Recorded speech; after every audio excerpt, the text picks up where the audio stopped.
Yo, man, y'all already know what it is. You seen the title. So I'm hearing Floyd Mayweather already got an advance.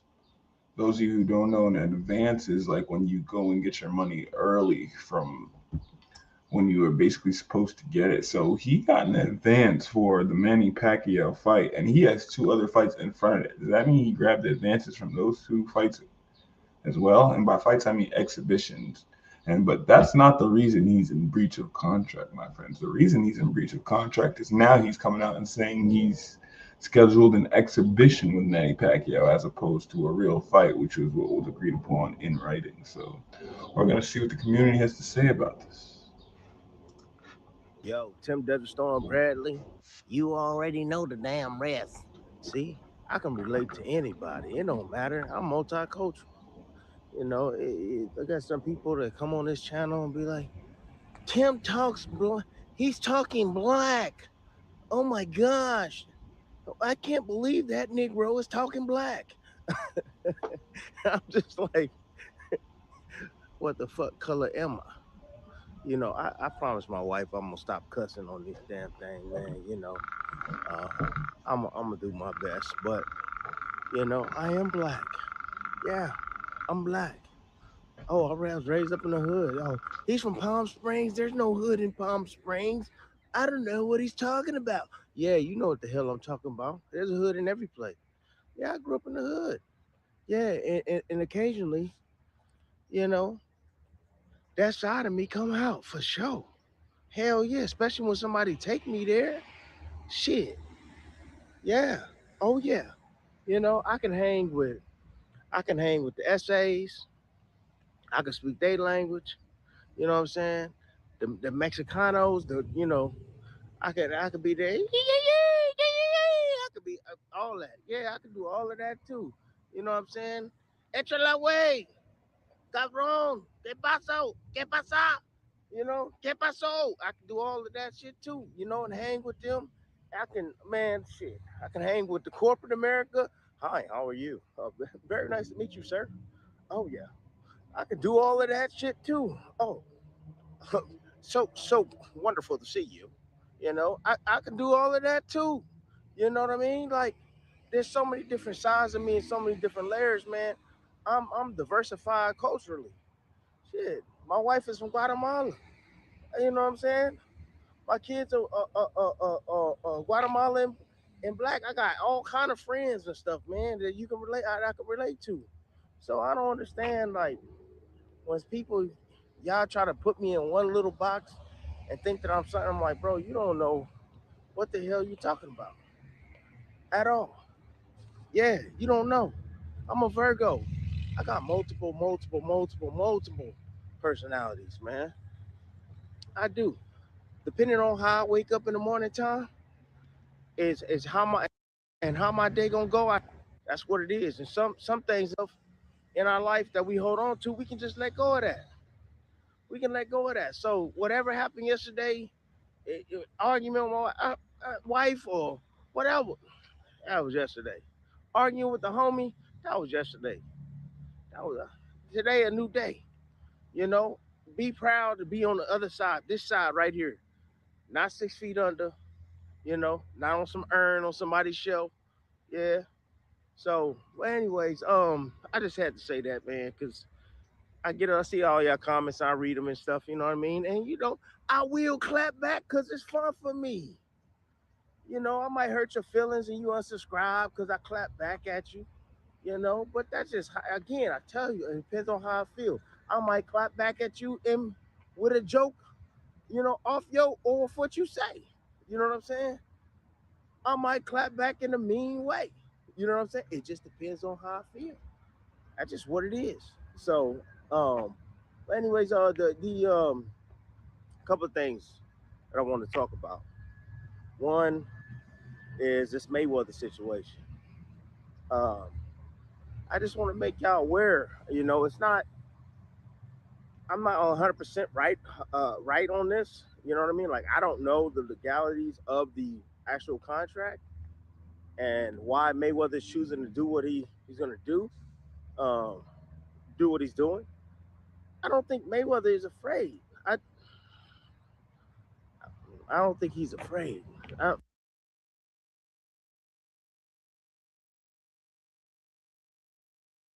no, I don't. I don't. I'm sorry, I don't. Come on, Barrios. He's not afraid of Pacquiao. Trust me, he's not. But the thing I want to make you guys aware of is that when you get these advancements, you can you could put a non-refundable tag on these advancements. You can do that. Now I don't know if Mayweather did that, but you can. You can put a non-refundable attachment on this and be like, all right, you can. Hey, I need an advancement for training. I need $3, $4 million or whatever for training expenses. And if they agree to say yeah, and he put in a contract that is non-refundable, it's free money. It's free, basically free money. So we know, Mayweather was, it's been reported, I should say, allegedly, that he's been, a little upside down on some of his taxes and some of his properties, and I guess he needed to come back and fight and take care of that. Well, he got some cheese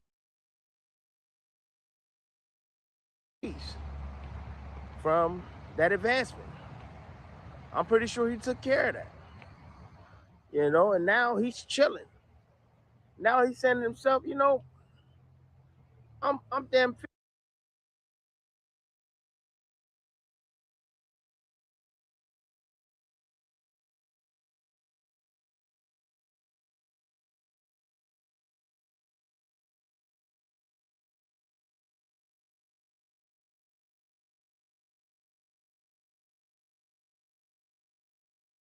50 years old. I ain't trying to fight. Nah, I ain't trying to fight. Let's do an exhibition.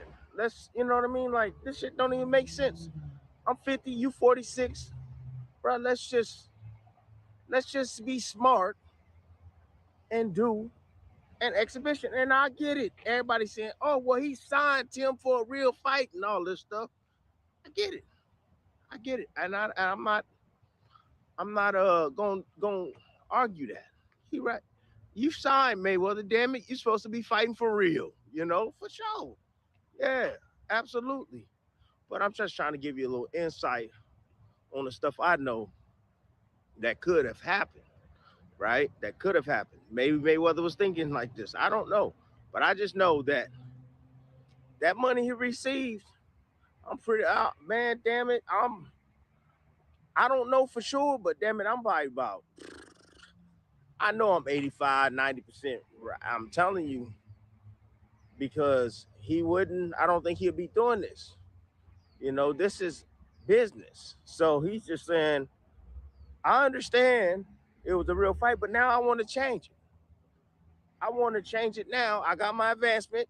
Now I want to change it. That's just what it is. So, um, yeah, that's my thoughts on that.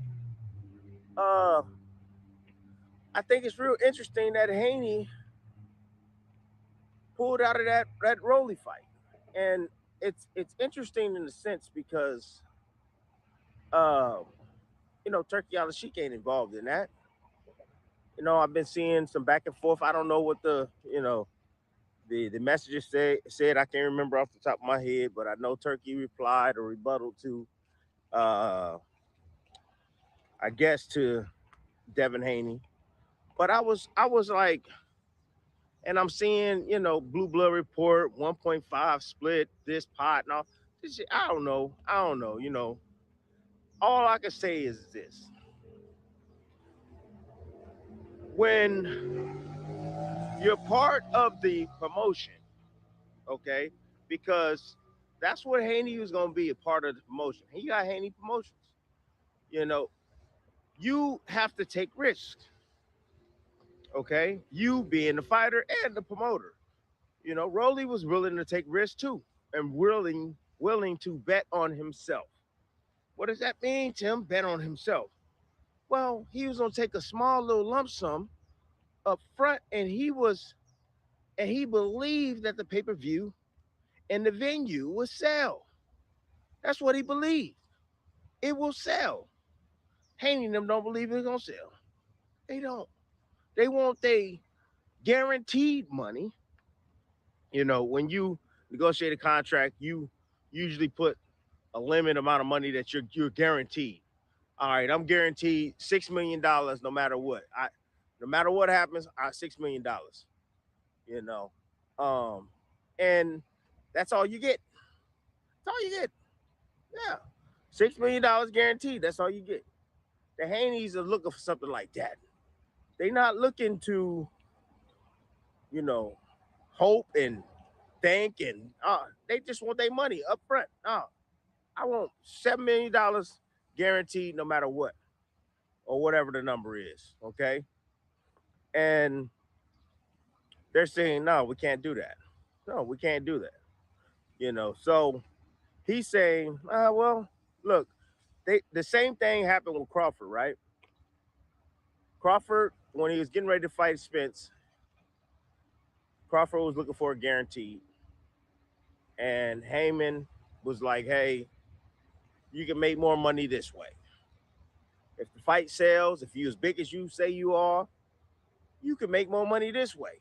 You know, you don't need a guarantee. You know, you take this lump sum up front, you get money on the back end with the ticket sales and the pay-per-view revenue that comes in, and you have an opportunity to generate a shitload of money and get your percentage for it. So Crawford took that risk and they made out. I heard it was like right 25 million a piece, somewhere like that. Between him and Earl Spence. You know, now they're asking, since hey Haney is the big time and Haney is this and Haney is that and Haney sells and all this stuff. Well, hey, well, you know what? Show us.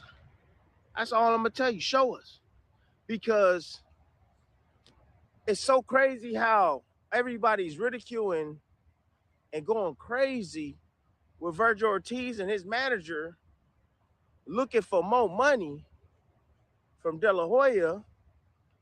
And I understand De La Hoya got 2 feet, he got his feet to lay on as well. Like De La Hoya is right too, to a degree. And the management is right too, to a degree. They both right. You know, it's gonna take a judge to say who's right. You know, but who am I to judge both of these guys, because De La Hoya, he wants to pay market value that he feels is market value for the fight, because these inflated purses with Turkey Al Sheik, they coming down now. However, these inflated purses, I told y'all this shit was gonna be it was gonna you know ruin boxing in a way, because the minute he stopped producing these shows, these fighters are gonna be like, man, I ain't fighting for that. I ain't fighting for that. No, hell no. There was $3 million reportedly on, or 3.5, 3 million, same shit, $500,000 more, either way, that Virgil Ortiz was supposed to get from De La Hoya for the Boots fight. You know, the market of a fight like that is about 6, 7, 6, 7. I don't mean that kid's weight. I don't give a shit about that 6, 7. But yeah, it's about 6, 7 from the turkey market. So, Turkey in the past said he wanted this fight, and he was willing to pay that type of money because that was the number that he put up. And, they looking to stand on that. They looking to retrieve that type of money, and now Turkey's pulling back, and now they stuck in the pickle with Oscar De La Hoya. You know, Turkey could have made all this go away, but he decided not to. That's the power of Turkey Al Sheik. Yeah, he can be here today, gone tomorrow. If he don't want to contribute, he ain't got to damn contribute. He don't want to. That's what it is. So that's the thing. The manager Rick is trying to look out for his fighter and get him more money. That's just what it is. That's it. But now he's stuck, like I told y'all in the pickle. Now the kid ain't receiving no damn money. So that's the catch. That's the catch right there. It's like now he's sitting out. Now he ain't doing nothing. He ain't had an active career, and you got to make a choice on that. You being, the fighter and the damn manager, right? Because you could be tied up in litigation for some years, kind of like Mikey Garcia was. So, um, is that good for his career? Is it bad for his career? I don't know. I really don't know. It worked out for Mikey Garcia. It did. It worked out for him. Mikey Garcia made the biggest money he's ever made, with Earl Spence and a few other guys by holding out for 2 years, and he recouped all that money that he probably would have made, in 3 or 4 fights. He recouped it in a big fight with Earl Spence. So, a lot of that money. So, De La Hoya, on the other hand, he just, again, he's like, man, I've done this for you. I've done that for you. All these fight postponements and all of this stuff. I get it. I mean, he got a point. De La Hoya has held him down. De La Hoya has lost a lot of money on this young man because he's supposed to be the main attraction. People, probably had to turn in their tickets and stuff. He not fighting. Oh hell no! I'm done. I come to see him. So it's only right, you know, 3.5, $3 million. Shit, he's already lost, millions of dollars. Why not? Why not fight Boots for that? You know? And they saying, oh hell no. Mm-mm. Nah, that was something they said to themselves. No, that was something that it was my sickness. It wasn't purposely done. It's just my sickness. That's. I think this is the way they think. So, but anyways, De La Hoya had your back, and I also get to play with the money. So both of them are right. I mean, a lot of people were asking my opinion on this, and I like to stay neutral, especially when it's business like this. I like to stay neutral, but that's just my take on it. You know, I don't think neither guy is wrong. I think they're gonna need a judge to decide for them. They really are. Not unless they can do something outside and stop that process. Finish that process outside the court. But yeah, but to the big point that I was trying to make, I went off on a tangent. Is that everybody giving Virgil Ortiz a hard time for? I guess he pulled out the fight. They don't want the fight. It's money. That's all it is money, people. The same thing with Haney. Haney's not afraid of Rolly. Haney came out and was like, bruh, I want Rolly next. I want Rolly next. And then Rolly was like, and that was like right after he beat I think it was right after he beat Norman. Yeah, it was right after he beat Norman. He was like, I want Rolly. And then Rolly was like, oh, well, you didn't do that. You didn't, you know what I mean? Rolly was backtracking and he didn't want none of that action. And then Rolly sends the contract. So the contract he sends, it don't make no sense to Haney's because they not willing to risk. They not willing to have to sell them tickets. They not willing to have to sell.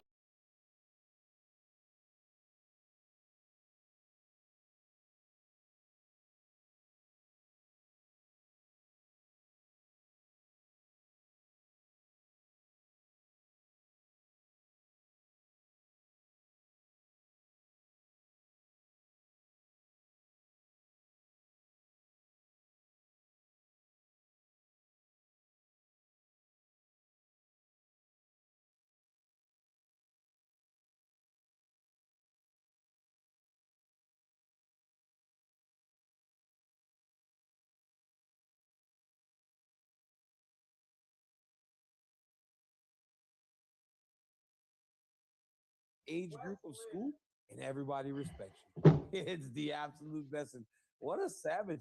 There's a lot of things better than that. Did they? Did they?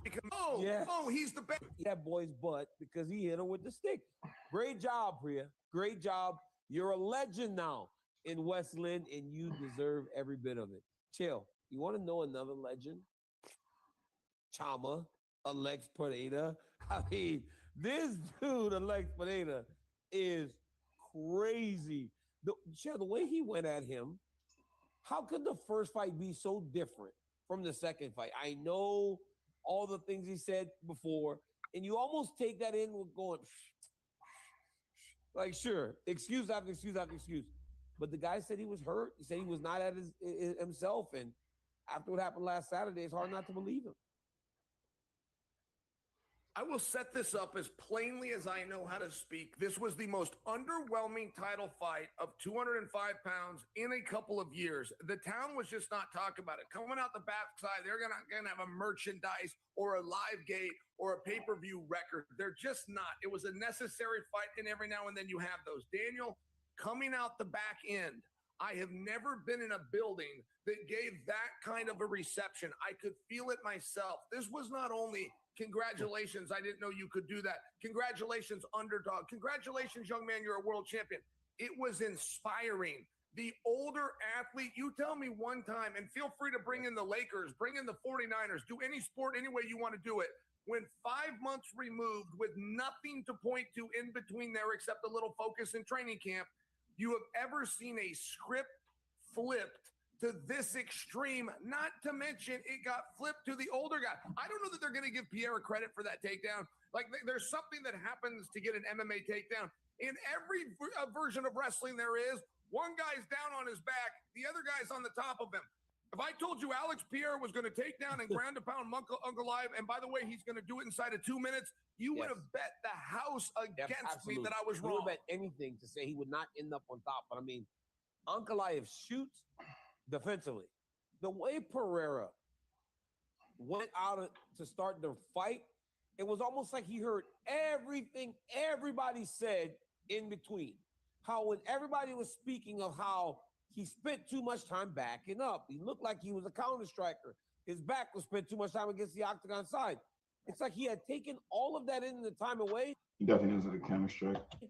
And went straight forward and said, I'm not going to take one step back. Let's see how you respond to that. I think for me, that was going to be the difference in the fight if Pereira was going to find success. What I did not believe, though, was that he was going to do it so early. In the moment the fight started, he charged across the octagon side.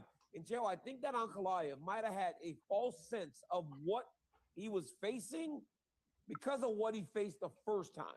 Every time he got hit by Pereira, the first fight, Alex was backing up. So even though he was getting hit, he wasn't taking the full power. And I think that Pereira's such a big guy that when he's on the attack, his presence is as daunting as anything. The power, the striking, everything. He's a huge guy.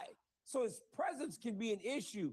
And it felt like outside of the power, Ankalaev fell victim to the presence because the moment Pereira did this, he did this. And that was the exact difference between fight one and fight two. It was him going forward. This time Pereira went bam. He went bam, got stuck across the octagon side. Right hand, drops him. He tries to dive at the leg. Yo, chill. That was the first time I sat and I went, I don't know that I like 12 to 6 elbows. Those were nasty, bro. Brutal elbows from the top. Bam, bam. You're a UFC veteran. That could have been the first real time you've seen 12 to 6 elbows. That was anger. And you have a defense. This is your simple defense. You bring both arms and you try to put them together. Yep. That elbow cuts right through. That little tiny gap right there that no boxing glove and no MMA glove can get through. That elbow will bust right through. You know, it's that elbows that you guys use when they're breaking boards and especially when you're sweaty and the friction comes across the elbow and your skin. The sweat itself will make your skin break because it'll make the elbow faster and cut down almost like a knife. breaking concrete and in martial arts videos online, but that's what Pierre was delivering him. I was a little surprised that Ankalaev did not offer more of a scramble on the bottom. I thought his defense was okay. I was waiting for him to sit up into like an underhook Daniel and get something going. Yeah, Dominic, you have a point, please. I've Share it, heard please. that Ankalaev was having some rib issues going into the fight, right? That's what I've heard, and maybe that's why he didn't sit back into him. But I mean, even if he wasn't having issues, you can't sit back up into those elbows. You're going to be hurt. I just wanted to say that because we like to have full transparency, right? We hear this, we hear this, we hear this. I heard that he had some rib issues, and so sitting up into might not have been an option. But I think he was just hurt so bad, Chill, and he couldn't do it. So continue your point. Sure. And that's what Dominic Cruz said. Dominic Cruz said, Chael, I think you missed it. He said when they fell, when they got into that position, Pierre on the feet had first landed a big right hand. So we wiped the tape, we round the tape backwards. And sure enough, there's a big right hand that leads to that takedown attempt, to the sitting down, to the ultimately, turtle up position that Ankalaev was in. And I think that right hand, at least for me, it's not getting enough credit. I think that maybe some people missed it. I just wanted to offer it for the smart marks to watch this program. You could see immediately his whole facial expression change. And anytime a guy kind of puts his head down and dives, Chill, you and I both know as guys that in this trade, we applied wrestling as our first line of offense, defense, and everything. When we're shooting and our heads down, it ain't going good. It's not going good if we're not trying to time a takedown. So when Ankalaev dove at him in that way, I knew it was over. It was such a brutal way to win that fight. And then he said it just, and with all the bad blood and there will be no trauma and all the trash talk, he's standing over him doing that weird little thing again. And you look at Ankalaev's face, you almost feel bad for him because you're like, my God, man, that turned out as bad as it possibly could because he completely got wiped out. And you know how hard that is? Because Ankalaev doesn't lose. He's so good that he doesn't lose.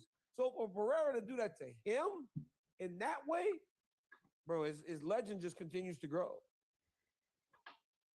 And there was the toughness being called into question when Ankalaev stayed there. And one thing Ankalaev doesn't lose, he doesn't get out toughed. He'll stay out there all night. He'll go through these training camps. He'll run up mountains without even eating for 2 days. I mean, the guy is dog tough, but he did get forced with a question, do I want to continue or not? He elected not to. Let me tell you how dominant this was, just from a little bit different perspective. This was so dominant that in the history of sport, very clearly, whether we do it or not, but very clearly, we begin the conversation of trilogy match. They're one apiece. We got to go to number 3. Not only are we not having that conversation, we're looking at Prohaska, who is 0-2. We're not looking at a guy that got a win over Pierre. We're looking to a guy that's never beaten Pierre as the better of the two options. And I'm only speaking to that because what does Ankalaev have to do?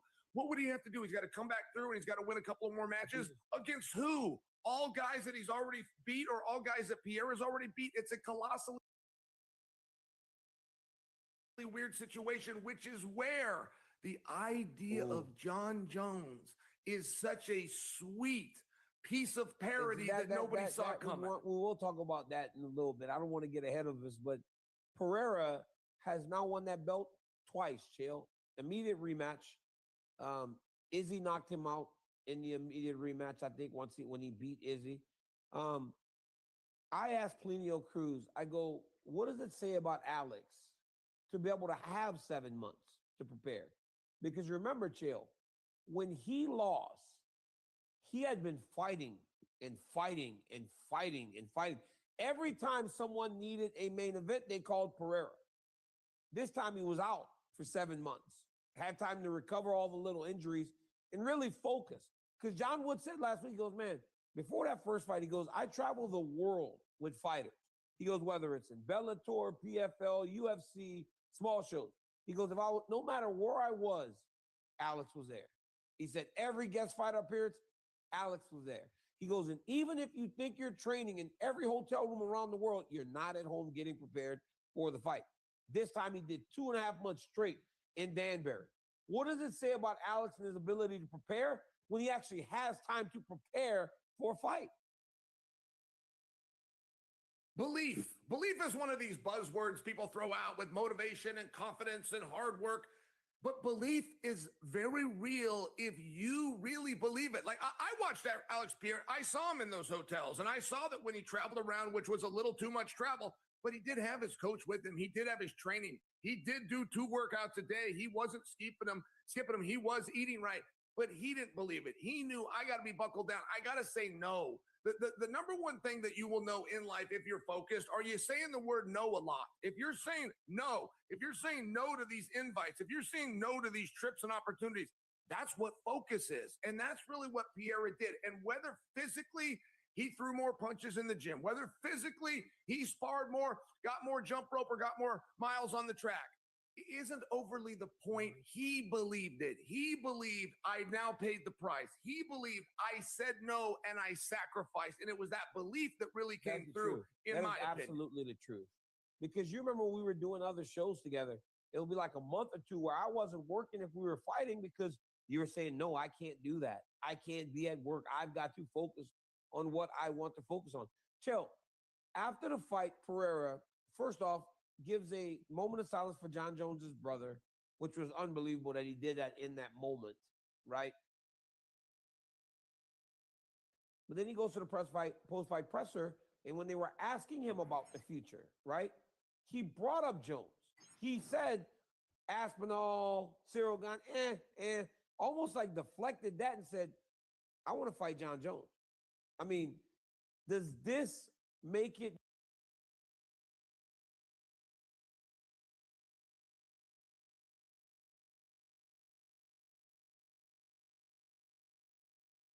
more likely that we will see John Jones back in the octagon, especially if it's against Pereira?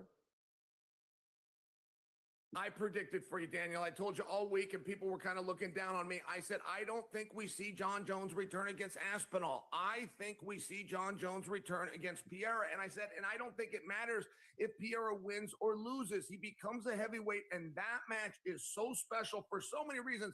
You and I understand to a little bit of a higher level what makes John Jones tick. And John Jones is not just a guy that loves the sport and he's going to show up and do it. He needs some certain reasons, but Alex provides those. By the way, there was one little piece of pushback when you and I spoke to Dana on Friday night. We asked him this question, and Dana was just saying, look, size matters. As great as Pierre is, he used to be a middleweight. Have you seen Tom Aspinall? Do you know the absolute size of that man?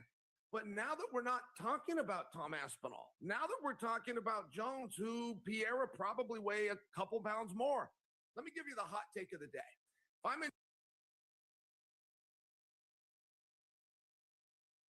John Jones's shoes and I hear this and I feel this buzz and there's this huge fight and it has all of a sudden got my interest, but there's no title on the line, I can fix that real fast.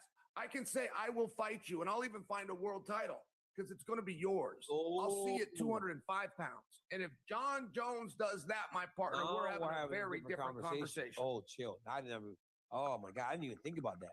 Now you can let heavyweight, because here's the problem with him saying not no to those guys at heavyweight. It's a super fight, but what's it for? When you get those great names like him and Jones, you want it to be for something. So a 5-pound fight between him and John Jones would be amazing. And it gets rid of the idea that Jones is afraid of Tom Aspinall, right? Because now he's back at 205 where he's always been, and he's fighting the champion there. That makes all the sense in the world. But to have the two of the biggest stars in the heavyweight, when the heavyweight title fight is being contested between two other guys, the champion and the number 2 contender, it just doesn't make much sense. But to have those guys fight at 205, absolutely. I don't think the title of baddest man on the planet needs to be officially on the line as the heavyweight championship, because I believe a strong number of people in the world, or at least people that watch that are more casual fans, will believe that they're seeing the 2 baddest men on the planet because they're 2 best well-known big men in the world. And that's what ultimately will sell, right? Jones versus Pereira, the names, the champion. Doesn't matter the weight class, but 205 for the belt. But chill, what if it's not John Jones? The weight class definitely matters. Alberg and Yuri both almost seen They both almost seem to be trying to tell Pereira to go up to heavyweight. I have never in my life seen anything like this. Dude, outside of Izzy, outside of when Izzy literally forced Pereira up to 205, when they said, well, you guys are 1-1, you're going to do a trilogy? He goes, I'm here, and he wants to go to 205. Where did Izzy hear this before anyone else? And then Pereira bought it and went to 205. Now it seems like Yuri, first off, I love Yuri because Yuri is so crazy. Pereira and Adesanya definitely talk. I wouldn't necessarily say they're friends, but they've referenced talking to each other on multiple occasions outside of the octagon. Man, I don't know what Yuri was talking about with Megan. He told Megan, I don't know if you believe me, but I will find a way. After he had almost explained why they shouldn't fight a third time. It was crazy. And then Carlos Alberg goes up there and tells him, I hear he's going to heavyweight. What is happening? Who wants to fight in jail? Who's it going to be if it's not John Jones? Well, let's start at the beginning. Apparently, it is not going to be Uncle Live. Let's just remove that. And there was a lot of cameras and attention put on Yuri, which is generally, if you're doing your detective work in MMA, there's some pretty good forecasting there. I don't want to be hard on Yuri, but I think he can handle it. He just had a tremendous victory. But the truth on victory is not, or on Yuri, is not only is he 0-2 against Pereira, both finishes, he's 0-2 in the rounds that he completed on Saturday night. He won a fight without winning a single round. To grab him and then make believe we can repackage him against the, arguably the greatest have ever done it, I think it's a surprise. I think that opens the door to Olberg. But I listened to Olberg's interview, who, by the way, starts by saying, I'll fight anybody. I've always been willing to fight anybody, whoever the UFC wants. And then he tries to narrow that and put it on Pereira. And it's like, well, you gave me a little bit of a mixed signal. You just said anybody and it doesn't matter and you're not afraid. And then you tried to narrow it down to one guy. I think those guys do have inside scoop, and I think they're getting it from Pereira. I think that Pereira has put the word out, I want to be a heavyweight. Dana historically does not love the idea of letting a champion leave a division. But with that said, he's made 2 exceptions just in this calendar year. He made it with Ilia Topuria. He made it with Islam that's coming up. Pereira is a little different, man. He's done everything, and now he's done everything twice. I think if he wants to pick a move, it is wise of the boss to say, look, Tom Aspinall's a big animal. But right now, right here on Good Guy, Bad Guy, we're not discussing Tom Aspinall. We're discussing the GOAT. And there is no reason to ever act as though there's a fight too big that doesn't make sense for John Jones. That young man qualifies for any idea anybody's ever had. Yo, Pip is going crazy right by my feet. I have never seen a dog eat, like, I don't know. She eating a sock. She has like stick from Pip. Like she's, I'd have a. She is so, she's so. One of these guys are going to have to step up. And I truly believe that when Pereira won the belt back, it needs to be Alberg. And look, Alberg has a whole bunch of different skills. He's so athletic. He's so fast. He's so. Not only that, Alberg trains at that city kickboxing camp, if I'm not mistaken. So he has people around him that's fought Alexander Pereira, and he has people around him coached against Alexander Pereira. So it wouldn't be the first time they're doing something like this. So gifted that he could get the job done. He could, and we've seen Pereira hurt before. Problem is, when you start putting him in there with more strikers, you wonder if the best strikers in the world couldn't get him in kickboxing, are they going to be able to get him in MMA, right? Like, and Alberg's younger, he's faster, he's big and tall, he's got great power. So he has the ability to do it. It's just hard, man, for the world to probably believe that they're going to see a guy beat the champion, especially when it isn't Israel Adesanya, right? The one people felt was going to beat him was Izzy, because it just felt like Izzy had the skill set. They won't buy that a newer guy is going to be able to do it, but we'll see. I think it has to be Oberg, though. And Daniel, power plays a huge factor into that, and his style does work with Pereira. So even though he doesn't have the resume necessarily, a lot of people win fights when they're not the better fighter. Daniel, one thing that we don't often discuss a lot, because it can turn people off, but as you go, well, what else are you going to do? What better option do you have? Well, let me just answer that. Olberg versus Prohaska. Nobody's pushing back on that idea. Olberg versus Prohaska for the true #1 contendership. I mean, there's something that's very fascinating about that match. There's something that doesn't need to sell, where you would kind of go back and forth. And wonder within your mind who's going to win. I think that's very likely as well. I think maybe we're looking at the two wrong guys for a world title. Maybe we found the two right guys, but let's bring them together see what happens, right? Because Pereira, I think Pereira broke his foot in that fight, so he might be gone for a while before he's able to defend his championship again. Hey, what about Pereira? What kind of break we talking? With those jokes we were doing on each other, that was so crazy. Yo, hey, whenever he did it to me and then he goes, Chama, that's just dirty, man. He can't say Chama right now. That's nasty work, Pereira. That is nasty. But congratulations, champ, on winning the belt again. Hey, in the co-main event, the belt stays in Las Vegas. My boy, our American champion. You know, me and Marab got into this big argument last week about him being American. And he's now our American champion. I told him his American name is Marab Smith. Well, Marab, I said, you want to be American? Her name is Marab Smith. So I love his insights. Hate his dad jokes. Marab goes out there and fights Corey Sandhagen, who, by the way, Chael, fought a wonderful fight, was very well prepared, defended takedowns, or if he got taken down, got right back up, was confident, was in great shape. Marab still dominates. What is there left to say about Marab Wallace-Smiley? And let me start with Corey as well, because I have never had more praise for an athlete that lost every minute of every round and still looked really good doing it. Like Corey had a way out in the round number 2. They scored at 10-8. He had a way out if he wanted to stay there and just sit still a little bit more. When that door opened to flick it, he never took it. His wrestling, not as good as Marab's. His ability to get up off the bottom, I thought it was pretty impressive. Didn't use a lot of guard work, kind of used more of a collegiate stand-up, went to his knees, found his feet, got to the fence, turned around and faced him. I mean, Corey did everything right, which forced a better version of Marab.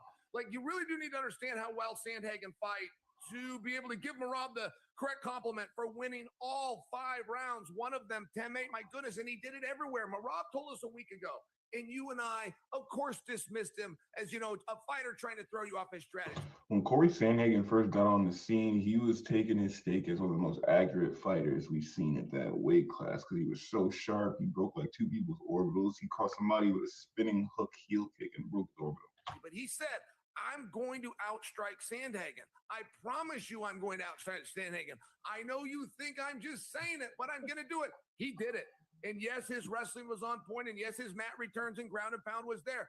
He outstruck Sandhagen, and they spent a good 8 or 9 minutes of that fight on their feet, punching and kicking, but it was Marab with the combinations. It was Marab cutting the angles. It was Marab with the punches and bunches. It was Marab with the more devastating punches while in the standing position. He scored 20 takedowns.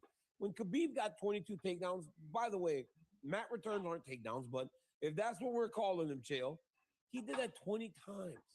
And when Khabib got 22, I was like, that'll never be broken. Nobody will ever come close. Marab got 20 takedowns in that fight, man. He shot 38 times. The amount of attempts that he is taking in a fight is so ridiculous. I don't think. Do you know the energy and stamina it takes to shoot 38 times in the middle of a 5-round fight, 5-minute rounds a pop? People even understand, Chael, how hard it is to do that. When they would watch us and go, oh man, well, your style was fun though, DC. You would wrestle, but it was different wrestling. I go, because I didn't have to do it much. I go, I was getting a takedown and guys were spending time on the ground.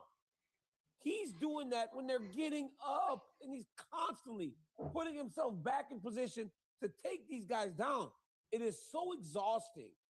I kind of thought when I was talking to Corey last week, Corey said, he gets tired just like everybody else. He just does a better job of hiding it.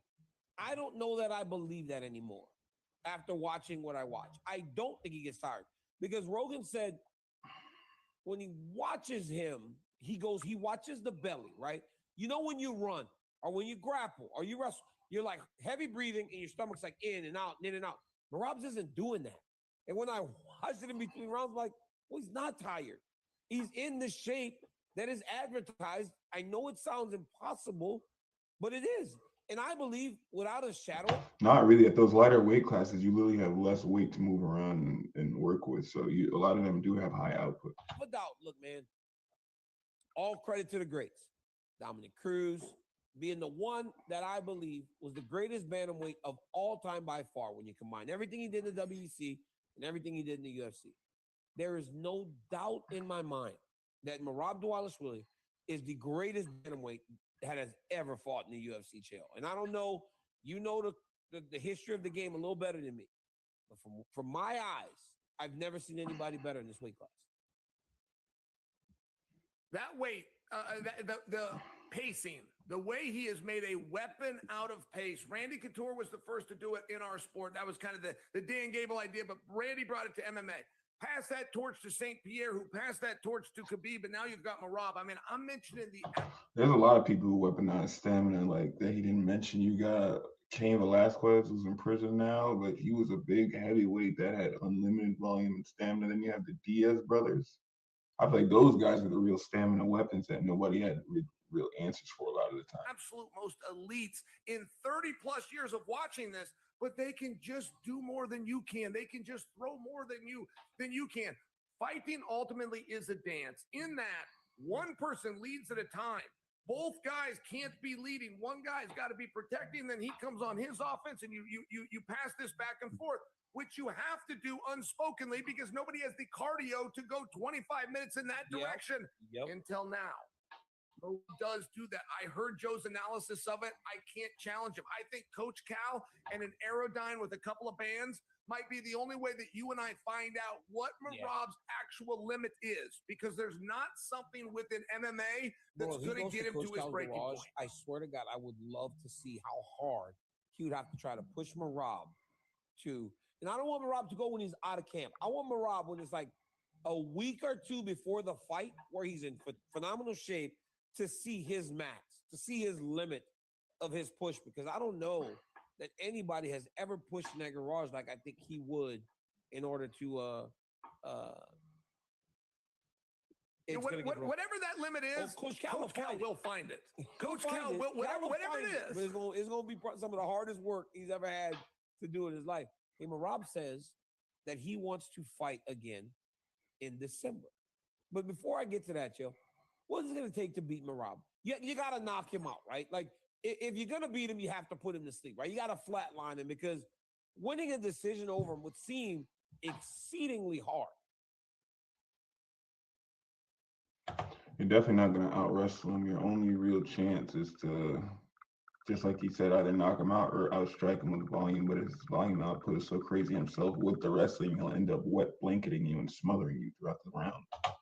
I knew you were going to ask that. So I text with Sugar Sean earlier. I said, Sean, I want an ability to drop your name to Daniel, make it look like I did my research. Tell me what to do. He said, Chael, give me one rematch with anybody, then let me get a shot. And he goes, well, let me answer your question without putting myself over. He said, I really think who we need to be looking at right now is a gentleman named Mario Batista. He said, now Mario currently is booked against Nurmagomedov, where he's an underdog. He said, but I think he's got the ability to beat Nurmagomedov. And if he does, we should give Batista the shot with Merab. I'm just repeating that. I know I didn't just give you a blockbuster big main event, but that's not quite where we're at. We're at an idea with Merab running through everybody, trying all sorts of different styles, challenges.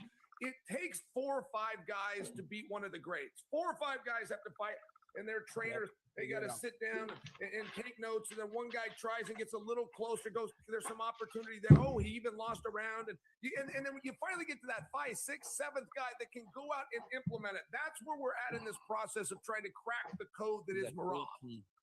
What was that, 14, which is crazy. He's only two short of Anderson. He's 2 short of Anderson. It's absolutely insane what he's done. And Chael, he doesn't want to stop. Like I said, he wants to fight in December in defend his title for a 4th time in a calendar year. Chael, we have seen guys fight before. We saw Kevin Holland fight 5 times in 1 year.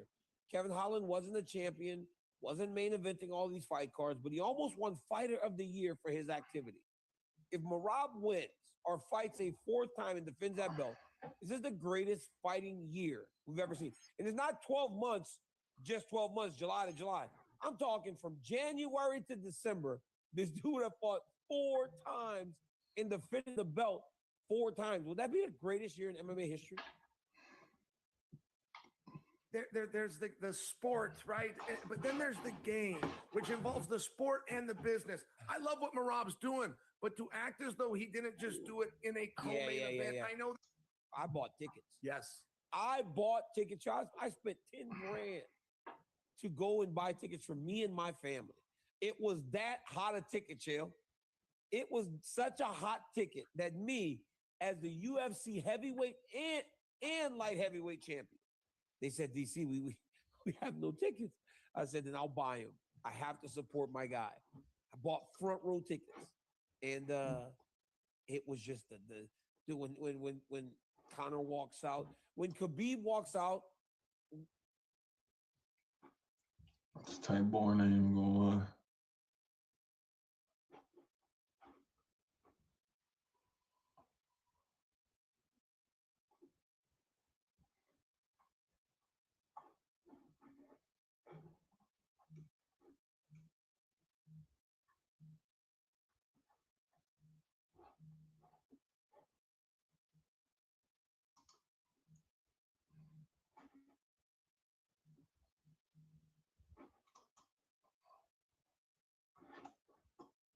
Fight fans, UFC 326 is coming in hot. And if you're watching without a little bit of skin in the game, what are we even doing here? DraftKings Sportsbook, the official sports betting partner away, is running it back against Fox into two. Use your bigger pay. Your state sports partnership at the White House. Now, well, you're thinking, okay, I've heard that before. I'm just confirming for you. So to update you on what is going on, John Jones was offered Alex Pierre. By the way, I can share something else with you. John Jones is into it. If any of you make... That is a very big distinction you have to make, because John Jones has been presented with pretty much damn near every fighter that's near his weight, and a lot of times he doesn't want these fights. Believe that John Jones, due to the fact he's just not interested, is scared to fight somebody. I mean, I just got to tell you, like, you're living in an alternate universe. They try to do this to John Jones. I'm the last guy that you would think would defend John Jones, but you got to tell the story the way it happened. You owe that to everybody. If you're gonna, you got to tell it the way that it happened. They did this to him about Francis. You would never take the fight with Francis. Like they tried this way as like a schoolyard antic to get John to take the fight, but it was just unnecessary and it was untrue. John Jones will fight Francis and God, right? John Jones would fight them all. Just so you understand. The idea that John Jones, who is a heavyweight and is the greatest light heavyweight to ever live, would not fight a light heavyweight who's moving into heavyweight. I mean, I got to tell you that this is insane. Yes, he will. And he was offered it, and he's into it. There's another side, which is now the... What is a bigger money fight for him than that? Negotiation. Now, a lot of guys are going through this, and it's a little bit unclear. So I'm going to state for you what you already know, but let me just lay it out. UFC does a new deal, and they do away with pay-per-view. Now, pay-per-view was a generous gift to begin with. It was not part of our industry. It was something that our industry in 2005 started striving for. Wasn't a generous gift for the fans. Because boxing was doing it. So, all right, somewhere along the way, these guys get used to being given a piece of the business and fair play. Once you're treated a certain way, that's just the way. And to loosen the reins is no problem to do, but to tighten the reins, right? It's one of these things. Like, John's not wrong, and he would like a little bit of clarity. Ronda went through this, and some of the guys that have been here before and experienced that there's just going to be a little bit of a tug of war. And then eventually those athletes will be gone, and the new athletes will come in. And again, back to it just being the way is the way. Everything will be normalized. So we're in this spot where John is going, hey, look, I want to negotiate. I don't know what those negotiations look like, but I can guess. John Jones, at one point, to fight Tom Aspinall, wanted $30 million. That makes no sense. And there wasn't a rhyme or reason around this. He wanted $30 million. As a matter of fact, there was. John Jones did a press conference on a Saturday, the night before Mike Tyson had fought Jake Paul. It got reported that Mike got 20 million and Jake got 40. So when John's at the press conference, he splits the difference and says, I want 30. Fair enough. But just to tell you, I don't know how that's fair. We're talking about two completely different sports, one with a longer history than the other. Where this random number came from. But according to Errol Hawani, they said, okay, they came up with the money. And that was a Turkey al-Sheikh, and he wanted to Is Ariel Helwani a true insider? He's been kind of ostracized by Dana White. fight, and he said, let's do it, and I got your back. Okay, great. Once you're told you're going to get $30 million, to now come out and do the same thing and to not get $30 million, right? It's just tough. It's a human psychology. As a matter of fact, let's just cut that in half. Give me $15 million. No, we can't do that either. Your rate is somewhere around 1.8 and 2.6. This is what John Jones makes per fight, somewhere in that range, and it's been According to what? that way for well over a decade. So now when he wants $30 million, you're just in kind of a tough spot. So when he's talking about he's in a negotiation, I can tell you that he was offered Pierre, and I'll also tell you he'll fight Pierre. I'll also tell you he is getting himself mentally ready to fight Alex Pierre, but he does have this negotiation, and I don't actually know what it looks like. But I'll bet you that I'm pretty close. I'll bet you that I'm pretty close on that. Hey, I was told I could get $30 million, and you agreed to that. Now you're bringing me back here, and we don't really have the pay-per-view, but what are we doing? Let me get a little bit of clarity. And I don't know how much time he would have. I don't know if that... I'm very light on the idea. I'm very light on the idea, and I think that John oftentimes gets in his own way. And there's very few guys that have success in this business, right? There's very few guys that will have a financial success in this business and then listen to somebody else. They will just think that they've got it figured out. And That's a valid point because most people who come in this business, especially in the UFC, don't even make any real money. So people like John Jones and Israel Adesanya, who've actually touched the most amounts of money in UFC history, they feel like they know the game in a certain aspect that nobody else does because nobody else has touched that money. So even if somebody who is financially savvy is coming up to you about certain things and you feel like you're John Jones, why would he listen to you? it becomes a problem. If you don't study the business and you don't study the history of the business, right? Like the greatest trajectory to the future on anything is simply history. And every time that John speaks, he's getting in his own way. He came out and he did an interview and he said, I want to fight one more time. It's like, okay, but what did the one more time mean? Do you mean one more time like I'm going to do this one more time, or I want to do this one more time until I do it the next time, right? I don't know, but it's very problematic. Like to make believe that you're going to get a retirement fight. Like who? Right, if we're using history, you're going to get a retirement fight. Like who? And you want your biggest payday on your way out the door. So we're going to promote you and build you to then shelf you. I'm just sharing, like if you just kind of follow the business a little bit, you would know to not say those things. I mean, the greatest thing that John could do is come out and lay out a roadmap and sell it. I'm going to take on Pierre, and I'm going to take him on whatever that is. He is anybody. Said it in our video. Can they get Pereira versus Jones done? Can they get it done? In fact, John Jones, some 12 hours later, was doing some sort of appearance, I think in Maine, and he, I don't know if it was intentionally, unintentionally, confirmed my report, because I kind of just like said it in my thing, and then I saw it all over the place. And here's John Jones confirming that he is, in fact, in talks, and I'll tell you more about it, with the UFC to fight on the White House card. I'm in negotiations with the UFC about this White House thing as well.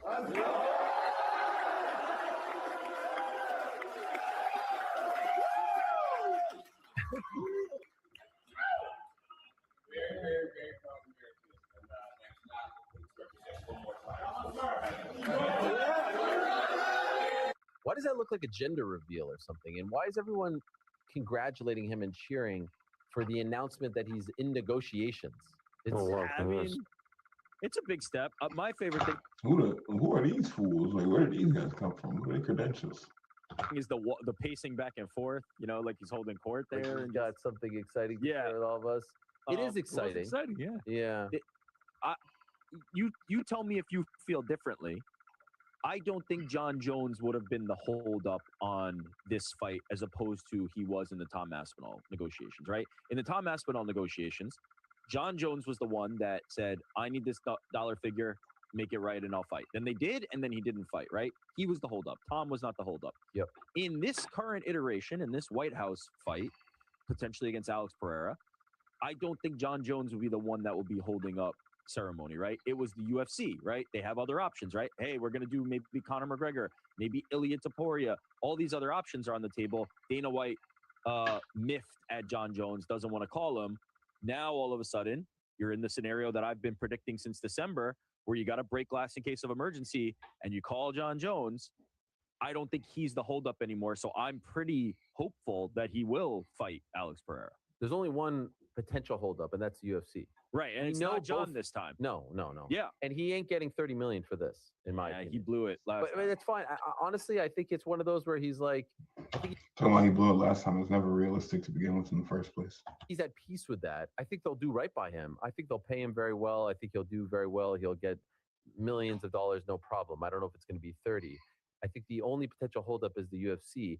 They don't have a better option. And I'm not even suggesting that this is a bad option. This is an amazing option. There's no better. It checks off all the boxes. It's everything that you would want in this White House main event. John seems to be very, very happy to do this. He seems to want to do it. He seems to be motivated to do it. He's an American. There's history at stake. It feels like the greatest no-brainer. It feels like the fight to make. GC, agree or disagree? Yeah, 100%. Everything that you just said, the desires of this administration and the UFC as well to have an American, he's no longer champion, but he's one of the greatest, longest reigning champions we've ever seen in the UFC. He would be a massive favorite in this matchup against Alex Pereira. And then the B side of it, you're getting Alex Pereira, who is one of the hottest stars in the entire sport. This feels like big business. This feels like the main event of the White House card. This feels like something that you could put on CBS potentially as well. Is there a better option? Can I ask a different question? Yes. Is there another option, right? You mentioned Conor McGregor potentially fighting in July and targeting that area. Is there another option? Or is this the option and that's why the only other option that features an American would be Gaethje versus Ilya. Ilya was on the table? Ilya was on with Aiden Ross. He said that that's not being discussed, and I can confirm that's not being discussed at this time. Oh, boy. They're not talking to him about that. So then this feels like you better go all in, right? I mean, John Jones the truth is, what do you really even need for the White House card? Like, if you have this, nothing else. It doesn't matter. No, but my point is, like, you could do anything for the White House. I really think so. I think the casual sports fan is going to hear UFC fight at the White House and be like, all right, I'll watch that because the draw is the venue. The draw is. Yeah, but you still need something to hook them in, like a fight that's going to really be timeless and historical. Location. I don't think that you're going, like, this thing that you're going to get 6 title fights or this thing that you're going to get like 6. You're not going to get that. You're going to get maybe 6, 7. Oh God. 6, 7. Yeah, you're going to get like that many fights, not your usual 13, and you'll get a big one at the top, and then you'll get a bunch of other Americans versus non-Americans at the bottom, or maybe all Americans. You say a big one at the top, but if it's not Ilya, it's not John, it's not Alex, and it's not Connor, who is it? No. That it has to be this one. We have been talking about the White House card since July of 2025, right?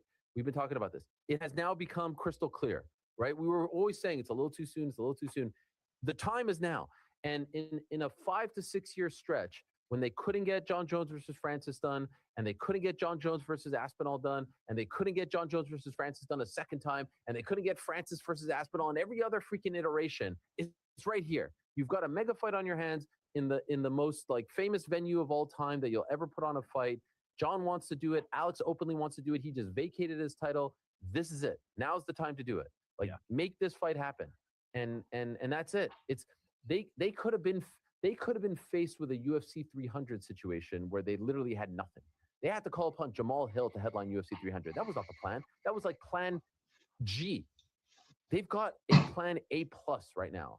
Just make it happen. But this is what you said they could. Yeah, but to just make it happen, you're talking about $30 million. It's just not realistic, even if you are John Jones. Do anything. If they can't do this, then what?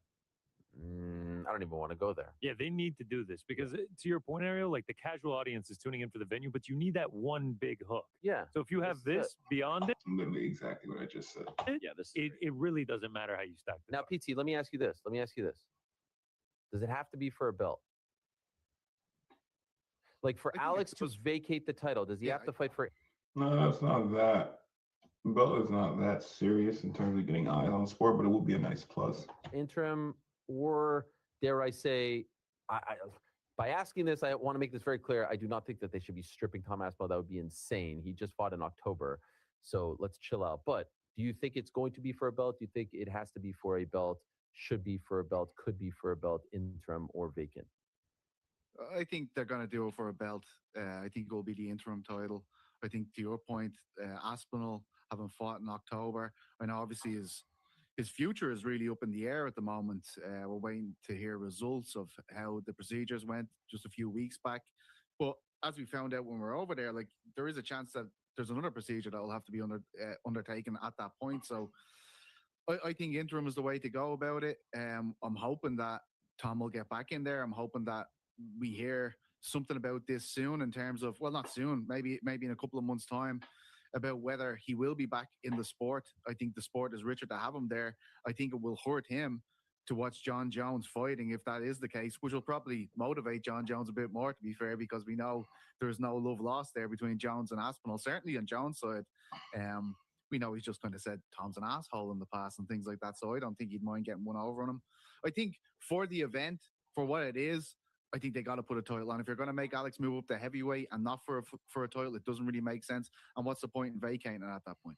Okay, so then let me ask you this. John has said he wants one more fight. He has said this. So what, you're going to make an interim belt so that he can potentially win and then what? Retire that belt? Like, what's the point? I don't think it needs. That's exactly what he's going to do. That's what he's going to do. You think that's okay? You say he doesn't need a belt, and I agree because fighting John Jones is bigger than a belt. It's the GOAT versus the light heavyweight champ. But then why the hell did this guy give up his belt? Because they take this opportunity, but to not hold up that. You wouldn't need to vacate the belt to take an opportunity. We saw Anderson Silva take opportunities in the past. Yeah, but that's not. This is the new different version. era. This is the Ilia Topuria and Islam Makhachev have to give up their belts era. Why would you ever take a belt off Ilia Topuria or Islam Makhachev? And the answer is only in this new era. I would never take a belt off those guys. You don't think Paulo Costa, you don't think Alex Pereira vacating his title is an indication that he is fighting for a belt of some kind? I would think it is, but I don't think it needs to. I'm saying I don't care either way. The same way when everybody's talking about Ilia versus Islam, I don't think a belt needs to be on the line for that either. I think some fights are It doesn't. The skill's going to do the talking for itself. big enough to have Could the not fight. agree more. But I feel like for the White House, for the president, for their friends there, for John Jones, and for Alex, they'll just make an. But then they get into that situation you just said. John walks out the door again. I think everything is about June 14th. Yeah, for them. They will slap anything on it. Think about it as well. Through the first three pay-per-views of the Paramount era, we've gotten one actual undisputed title fight. Hey, by the way, just make up a belt. It's not the first time. Just make up a fucking belt. No, because then you're going to just start discrediting all the other belts. If you're going to make up a belt, make up other weight classes so you can fill in the gaps in between all these only 8 weight classes we got to believe it is. Wait. Who cares? Make up a belt. I like that, Jesus. Yeah, there you go. America belt. America 250. Get Dana on the blower and let's figure this out. Red, white, and blue. The bald eagle belt, something. You know, now we're like imagine Alex wins it. John, the American, loses, and Alex is walking around with the red, white, and blue belt. Would that be a disaster? But your point. No. Sorry. Not for the UFC. No. Then Alex Pereira would be in GOAT conversations. Sure. I was just thinking about for like the image of what they're trying to portray here. What did you want to say there, PT? Well, just saying, like to Rick's point earlier about Islam and Ilia, the reasons why they gave up the belt was to fight for another one. You know, like I think that's the indicator. But they could have kept it and fought for another one, like we've seen in the past. Conor McGregor did that. Everybody who did double champ did that. They could have held that belt. There was no reason to take it off them. But if his intentions weren't to... That's the UFC's decision. Like that's my point. That's why when you ask, you know, why did they have to take Alex's belt? They don't. But this is the modern UFC. This is what they do. When you want to change weight classes, we're going to take your belt. Go do something else. That's fine. I think it's also a clear indication that his intentions are just to stay at heavyweight for the remainder of his career. I think if this was just a one-off to save the White House card, they would be like, you can just come up, fight. We won't put it for a belt, and then you can go back down to light heavyweight and defend your title. If he pulls this off, if he beats John Jones and wins the interim belt, is he the greatest UFC fighter of all time? No, he's right behind John, though. The resume becomes mind-boggling. 3 belts, and he beat John. Yeah. Why does that put him behind him? Because he's fighting John at the tail end? Yeah, I'm maybe controversially. I don't think head-to-head wins are the be-all, end-all of greatest of all time conversation. I still think Chris Cyborg is the greatest female fighter of all time, even despite a loss to Amanda Nunes. Yeah. John's resume is just too good, and for Alex Pereira to beat him in the twilight of his career in his very last fight, to me, is not as significant as the body of work John has put in. But if he beats John, and then dare I say Tom Aspinall comes back and he beats him too, now I'm ready to have the conversation about somebody being better than John Jones. Thanks for watching this video. Before you go, if you haven't already, hit that Ain't nobody gonna be better than John Jones. Let's see if we can find what's going on with his brother.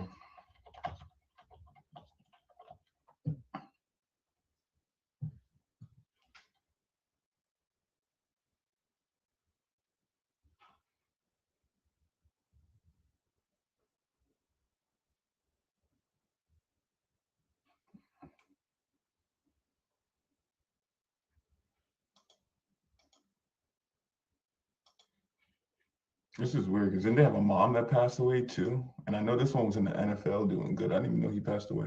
Baltimore Ravens fans and the football world are mourning today. One of the team's most impactful defensive players, Arthur Jones, has passed away at the age of just 39. Known for his leadership, energy, and his key role in the Ravens' Super Bowl 47 victory, Jones' sudden death has left fans and former teammates heartbroken. Arthur Jones joined the Baltimore Ravens in 2010 after being drafted in the 5th round. Over 4 seasons, he became a cornerstone of the team's defense, known for his strength, discipline, and determination on the field. His biggest moment came in 2013 when the Ravens faced the San Francisco 49ers in the Super Bowl. Jones delivered a crucial sack on quarterback Colin Kaepernick, helping secure the Ravens' second championship in franchise history. But beyond his stats and tackles, Arthur was admired for his positive attitude, big smile, and leadership in the locker room. His energy lifted everyone around him, and his teammates often described him as someone who could make even the toughest day better. The Baltimore Ravens announced Jones' passing on Friday, describing his death as sudden. The statement sent shockwaves through the NFL community, especially given his young age. General Manager Eric DeCosta released a heartfelt message, saying, "Arthur's presence was a gift to everyone he encountered. His big, bright smile, infectious energy, and eternal positivity created a presence that continuously uplifted others." The message continued, describing Jones as kind, courteous, and enthusiastic, always showing love for his family, teammates, and friends. Since the announcement, social media has been filled with tributes from fans, former teammates, and coaches, all sharing their favorite memories and expressing condolences to the Jones family.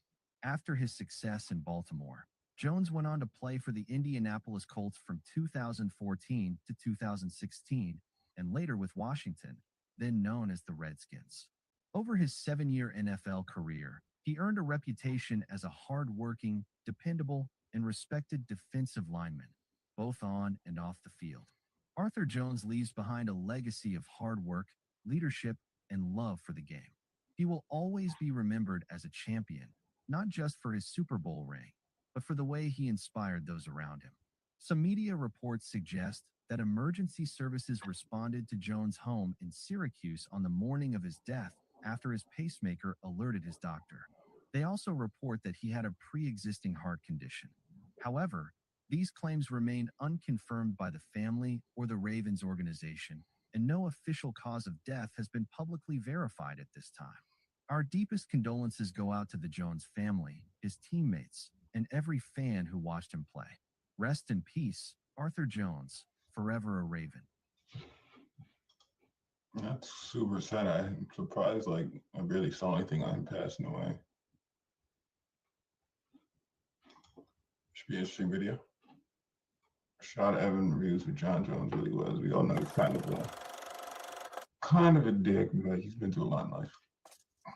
John Jones and Greg Jackson, because for those of y'all who don't know who Rashad Evans is, he's fought before. For the stories you were talking about with Greg Jackson on mental toughness, like some of the stuff is psychotic. Like when you were saying on Joe Rogan, how you carry your guy in and you have to be willing to die, for your. For the record, I don't think I'm not gonna say Alex doesn't stand a chance in fighting. Me as a fighter, I know everybody has a puncher's chance. So this is one of the few sports you could definitely lose to somebody that's worse than you at the sport in general. Just everybody takes a puncher's chance. And the thing is, John Jones is much older now, and he's just not the same fighter that he was. Still a great to ever do it, and still established as that right now. But everybody has a puncher's chance. I do think John Jones has the better probability of winning, though. Buddies and to go through this. When John came through, you're the older brother to him, right? You were playing because you were the guy Yeah. that ran the camp and you made the camp popular. Everybody knew you were that name, right? And in this world, camps are very important, right? A great coach gets a great player. That player can also make the coach very famous. In sports, college, Tim Duncan made Pop pretty famous. Michael made Phil very famous. Kobe didn't really make Phil famous because Phil was already famous, but Michael made Phil famous, right? Um, how was John's energy when he came in? Because I've heard what you've said about him before, and the interview you guys did together with it wasn't Joe, it was somebody else interviewing the two of you guys before the fight. You know who I'm talking about. And then I've seen Daniel Cormier and him talk, and what Daniel says about John, where he says he'll never change, you don't make mistakes over and over and over again, et cetera, et cetera. You hear that whole conversation with Joe was, I think, hosting that interview. Who was John when he first walked into the camp? Who was that guy? He was an eager student. John just wanted to learn. Very big imagination. He would after training, he'd be one of those guys who just sit and just Who's this dude next to him? play around and kind of just you know try out different moves, like just like these different um, conceptual moves, things that you may never pull off, but he would do those things over and over again, things that people wouldn't expect. Very big imagination. Very eager to be the guy. I remember we went out one time and he's like, "Oh man, what is it like to have people come up to you and want to take pictures?" And I'm like, "One day you'll find out." It's So super ambitious, very ambitious, curious. Was yeah. he humble Yeah, he was humble. He was but humble, confident? but confident, very Okay, confident. so he And had swagger even coming in. oh yeah, he wanted to be the guy, and he knew one day he would be the How guy. old was he when you first met him? Maybe 21. Maybe 21. Yeah, maybe And so 21. when you guys were sparring, when you're practicing, did you say, this guy's different? Like, did you immediately feel that this guy's different than everybody else? Yeah. I remember Okay. what we're doing. We're doing wrestling. We were doing wrestling. I used to take everybody down, and I went with him for the first time, and I'm like, all right, I'll go. And he took me down, and I was like, First time. first time, and I was like, oh man. Well, So I was I mean, he's like, been wrestling okay. his brothers his whole life. Yeah, two Okay. NFL players, Yeah, two big guys, and big, he's the yeah. skinniest in the Yeah. family. So he was 6'4", 170 in junior year. Yeah, he's got a freaky dimension that kind of adds to his athleticism and what he's able to do in the octagon. Was he a troublemaker before, or did he pick up the habits after all the attention came? I would say that John is I wouldn't say a troublemaker. I would just say that he would what gets John in trouble is You see how PBD tried to word that in a certain way of him being a troublemaker. He's had a troubled life, so it's not like he's doing this on purpose. because every four weeks before his fight, he likes to blow off a little bit of steam, and it's kind of like his ritual that he does where he wants to it's like a little celebration to himself, and it's kind of like his thing where he'll go and he'll party like 4 weeks before he fights, and then he'll finish the rest of his camp, you know but when he goes hard, what I'm saying, he goes hard in the paint. Yeah, but blow off a little literally, a little too literally, unfortunately. Yeah, a little too literally. But what I'm trying to find out is, like, sometimes I interviewed Billy Bean. We had him at the event. Billy Bean, I don't know if you've seen the movie Moneyball with Brad Pitt. The Yeah. baseball movie, if you've Yeah. seen it. And I said, Billy, you're a recruiter. When you're recruiting guys, what are you looking for? He says, obviously talent, okay, physical, like what you look like physically, you take care of yourself. And then he said, work ethic. And then he said, upbringing. And upbringing is, if we don't have that, that's tough, because Right. eventually this guy's going to mess up his career. That's what he would say. So they would look at a lot of stars. Like for himself, he was coming up. They thought he's going to be a big star and, MLB All-Star play. Very quickly, they realized you're good for ML, you're good for AAA, you're good for college, but you're going to make it in the. He says, I knew very quickly, I don't belong in this league. John knew he belonged in the league, but I wonder, like, sometimes you're hanging out, and I remember being in the army one weekend. These guys are like, we're going to go and party at this place. I just got this gut feeling like, dude, I'm just not going to go with these guys. I'm just not getting a good feeling about these guys going where they're going. So I didn't go that weekend. Everybody got arrested. Everybody went to jail. Everybody was dishonorably discharged that one weekend. So is it the DNA in him? Is it he learned it from somebody? Is it the friends? Is it the coach? Where do you put that? It's in him. Okay, It's in him. got it. He's got that wild side to him. There's a part. See, the same things that make you great in one area will make you not so great in the other area. You know what I'm saying? And the fact that he takes risk in that cage, and he lives like that. He takes risk in his life too. And it's part of who he is. I think there's some things that he needs to sort out within himself. And I feel that he's doing those things, but you know being able to do those things and being able to confront a very ugly side of yourself is confronting it. You know what I'm saying? And being open and honest about it to the point where you're willing to deal with it. And I feel like he still needs to make strides in that area. Being accountable for the things that actually keep bringing him back to that place. And I feel like as he grows even more, because he's not the same kid he was when he's making those mistakes. He's still making those mistakes because he wasn't accountable for it He's before. 34 now. I mean, it's a different ballgame. It's a different ballgame. And here's the sad thing, and here's what I do not want for him. I do not want him to still be making those mistakes once there's no value in him anymore. Once people don't, can't get another penny out of him anymore. Because at that point, then you go down a whole different spiral, and that's what I don't hope for. I hope that he figures it out, because there's something in him that's causing him to keep going back to that place, and he is the only person that can sort that out. Does he have guys like you in his ears? Like, you sound like a lot different relationship today than the way you guys were speaking 8 years ago.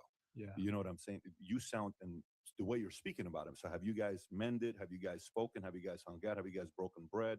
Have you guys gone to dinner? Is there that relationship again? We don't have that relationship, but whenever I see him, I speak to him and say what's up to him, and give him some well wishes and things like that. I have nothing but love for the guy. There's a couple times I had some dreams about him, like, oh man, I got to check on John, so I'll call his manager Malky. It's a weird thing to say.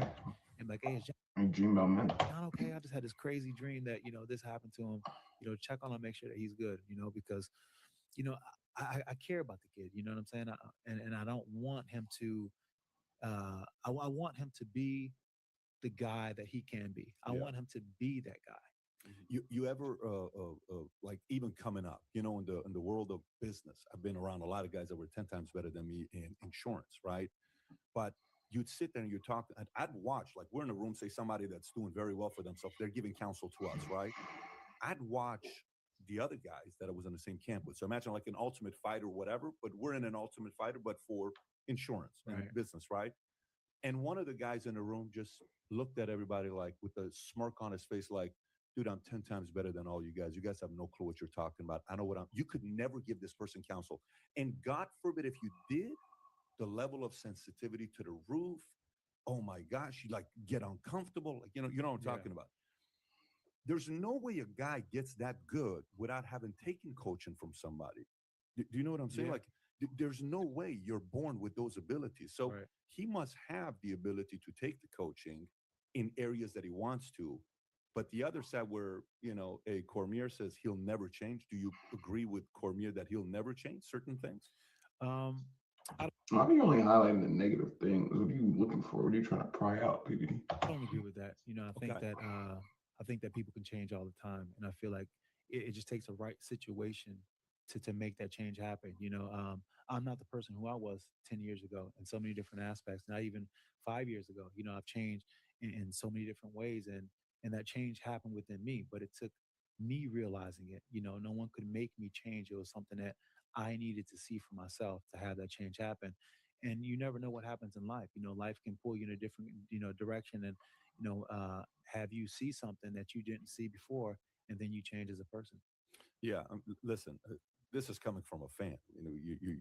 From a fan perspective, you want to see this guy figured out, because the guy is He's got Michael in him, but he's got Rodman in him. It's a And very he's got weird Daryl dynamic. Strawberry in him yeah, too, you know. yeah, he's got Daryl Strawberry and maybe a little Dwight Gooden. So if you enjoyed this little short segment from the podcast that we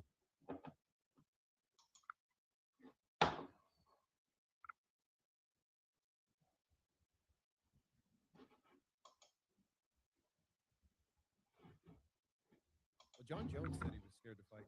Yeah. John Jones said he had nightmares leading up to that fight. Yeah, I hate fighting scared people because they get an extra boost of adrenaline. Did you tell when you looked him in the eye he was scared? Yeah, I knew he was scared. I knew he was scared because he didn't want to do the stare down. That's why you look at some pictures. I turned my back to him and stuff and joke around because he never want to look me in the eyes. I knew John was scared. You know that fight. That's the only fight in my career where I've been like almost close to 100%.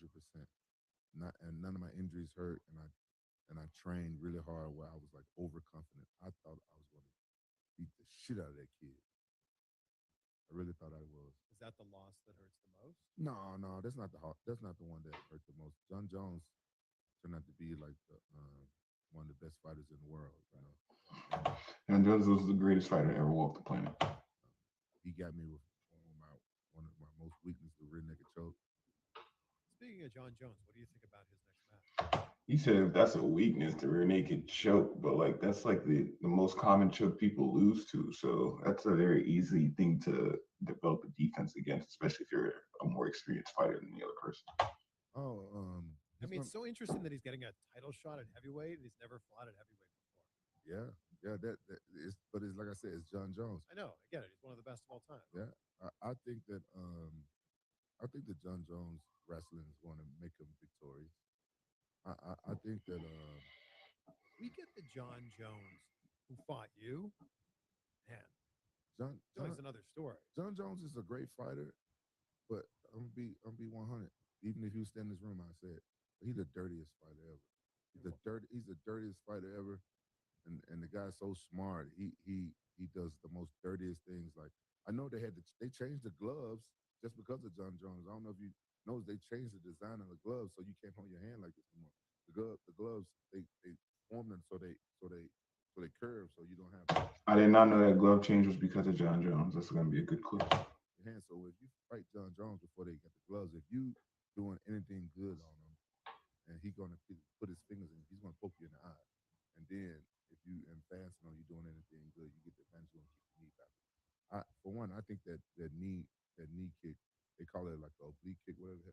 He's kicking you right on your kneecap. I think that should be banned.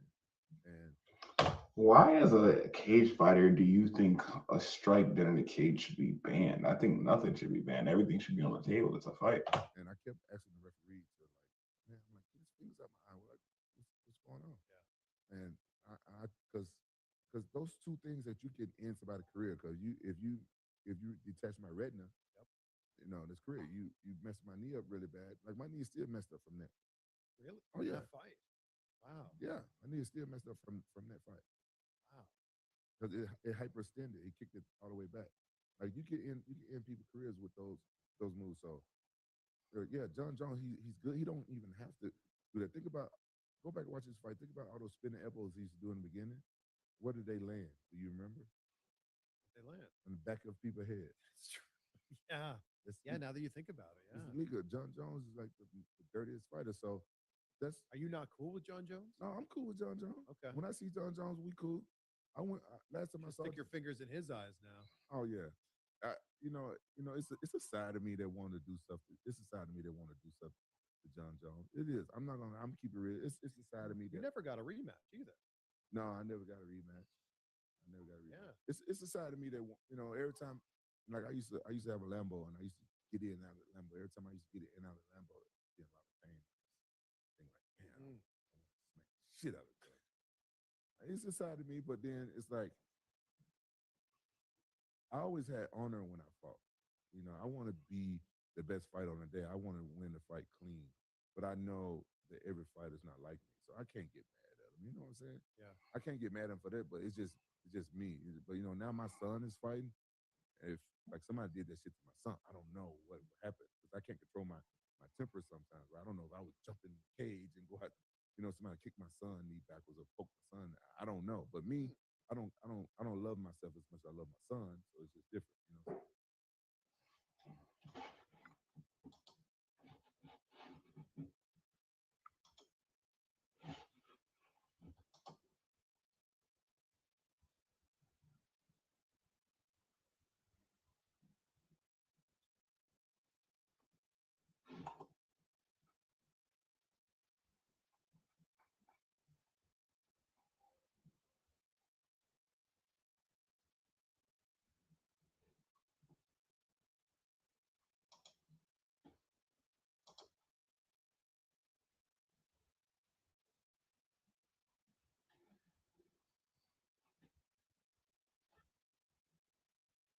Floyd Mayweather trying to scam. That's what else was new.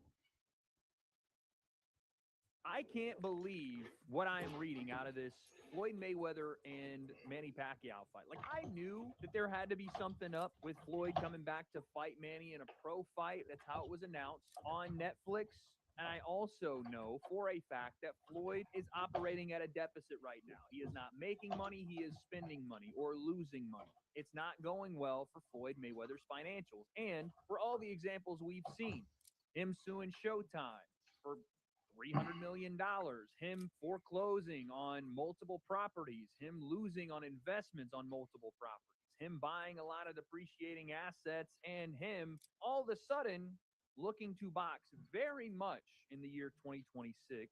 Floyd losing money Mayweather, as the chatter says, is in dire straits financially. Now, again, has he got more money than me? Yeah. He also spends a lot more money than me, which is why I thought him coming back to fight Manny Pacquiao, I mean, it made dollars, so sure, it makes sense.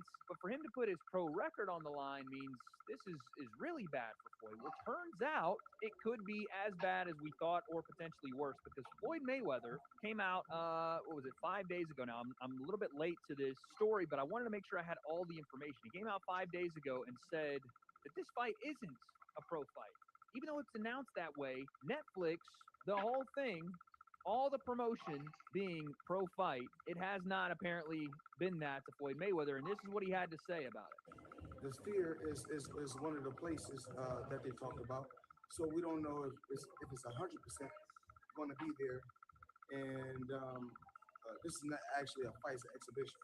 Cool. So we're going to do it again, and hopefully we're going to entertain the people. I got an exhibition with Mike Tyson also. Another exhibition in Greece. So if I'm just sitting at home and I'm just working out every day, spending time with my grandson and spending time with my children, I said, why not go out, have a little fun, entertain, and put on some exhibitions? So that's what I'm doing. Not once, not twice, but 3 times in that sentence, Floyd Mayweather said the word exhibition. That is not by mistake, folks. That's supposed to be a professional fight that Floyd is coming out and deliberately saying, it's not a professional fight. It's an exhibition. I'm going to come out, have some fun, and entertain. Someone in chat asked, out of all people, why choose Manny? What is it about Manny? He chose Manny because Manny brings in this, especially when you attach Manny That's what Pacquiao it always comes down to. to an actual pro fight, even at their age now.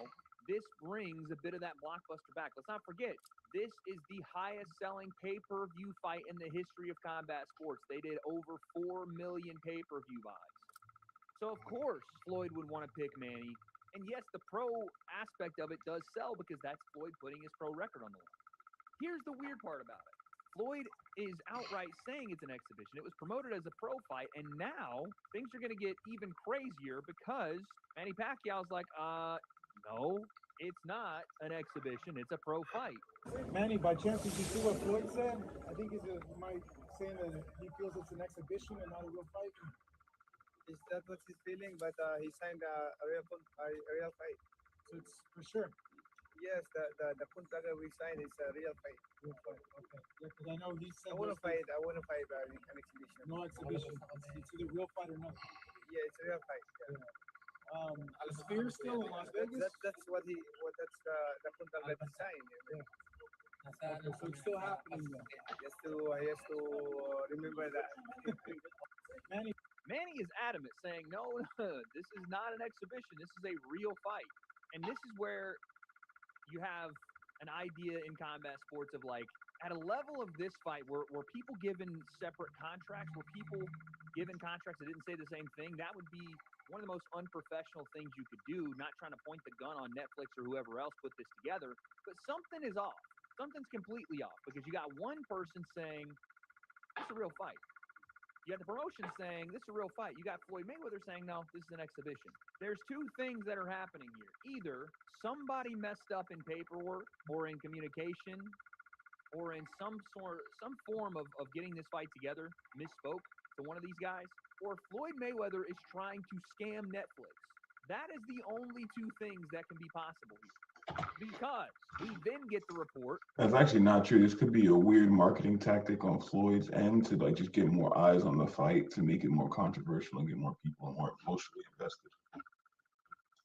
As of yesterday, that Floyd Mayweather has already taken a cash advance payment of his purse for the upcoming Manny Pacquiao rematch on Netflix, despite it currently being in jeopardy. I don't even know how that's possible. Who gave him a cash advance before they even got to the fight? I understand like paying some up front to secure the fight, but paying everything? Maybe it's not what it is. Maybe the cash advance is Who said cash advance doesn't have to be everything? like partially. But still, what? So if this is to be believed, and this is via ESPN, this is not, random Twitter person reporting this. I think Mike Coppinger also reported the same thing. If this is to be believed, Floyd took a cash advance and then undermined the promotion of his own fight to try to protect his 50-0 record and still make a bag. Floyd has done this for years. He has done this for years, especially after his pro career. When he was doing these exhibitions, he would not show up to things he was obligated to do, take advances. Even the Deji fight, you can ask Deji. I was there. Floyd demanded that they pay him some insane amount of money or he wasn't going to fight Deji while he was at the venue. And they wanted to change gloves and do all this stuff. And I think they actually did it. They paid Floyd to do it. And I've seen this with a bunch of his exhibitions. And obviously we know about the Logan Paul situation, how Floyd shopped his fight to a different company after essentially scamming royalty like Prince whoever in Dubai and stole his money. This is insane. Now he's trying to do it to Netflix. Oh, yeah, he's 100% about to get sued because Team Pacquiao says Floyd Mayweather signed 3 contractual agreements for a professional fight against Pacquiao. 3 separate agreements. They also claim Floyd Mayweather has been paid for signing these 3 agreements and has also taken out a cash advance payment on his purse for the fight. They also say Floyd Mayweather is officially in breach of contract for publicly stating this fight is an exhibition. And if this is all true, which again, this is Team Pacquiao saying this, but again, I think Mike Coppinger also reported on this. If this is all true, then he absolutely is in breach of contract.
Why are they getting better and more important footage than anybody part of these major organizations? Because they don't want us to. Yeah, you're right. They don't want us to know this. They want us to think that it's closed. Is it always this busy? Bro, look at all those ships. It's 2 million per ship, right? 2 million USD. Right here, what is there? It's like 20 boats. They are making bank right now. That's why they're so jealous. They are cashing in. This is the most expensive toll in the world. They have not shut down the Strait of Hormuz, but they're controlling it. Yeah. So it's not shut down. They keep saying that. It's just closed for Epstein people. Everyone else, they could pay the toll, pay the Shia toll. They just got to slap a chest. I don't know. How do they know who is allowed and who isn't? I hope this video shows. How are they able to tell which tanker is good and which one's bad? Okay, fine. I'll show you from a map.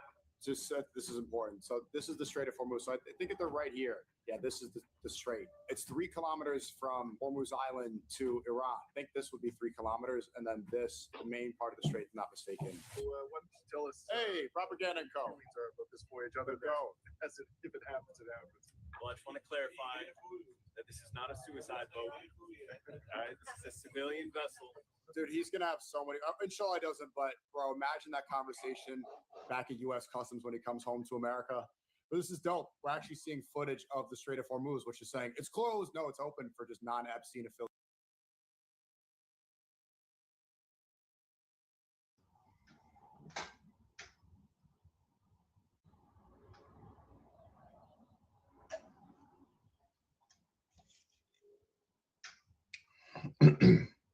You see what's going on. You see the title. Up, everyone. We are back on another episode of Pound for Pound. I am United. I've actually never watched this podcast before, but I feel like with the lineup on paper, it looks good. So let's see what they got to offer us. Nigerian Nightmare Kamaru Usman. Henry Cejudo, a.k.a. Triple C. A Shadowline production. Man, Henry Cejudo. How are you today? I'm good, bro. I'm good, man. I get it, man. I get it, Kamaruddin. I get it. You made that long flight to Seattle. I know we we're talking about earlier how long that freaking flight was, and you know, Bruh, almost 7 hours, bro. It was like I was going to freaking UK. It's like, gee, is it placed that far here in the US? Dude, that's crazy. 7 hours. I mean, he must be really your boy, dude. You know, for you to do something like that. But I mean, you tell me, Kamar. I mean, you were there, man. I mean, obviously, we know we all gone. You kind of broke that skit when we were all 0-3 at one point, and then you're able to get that win over Joaquin Buckley, where me and Israel, I did, Sanya, wasn't able to, man.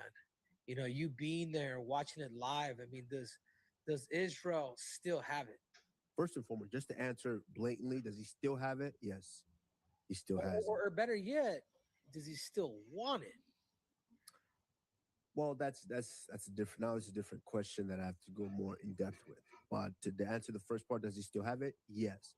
Now, as far as being there, yeah, it was a super long flight, and of course we, nowadays since we've been into the new Paramount era, like let's be honest, a lot of fans and even us have looked at some of these cards and go, they're a little lackluster. They're not really building cards anymore. They're not big, blockbuster, and all of these situations. But I got there to Seattle, was there for the weigh-ins, and it was quite a few people there. I'm like, oh, okay, there's some people here for the weigh-ins.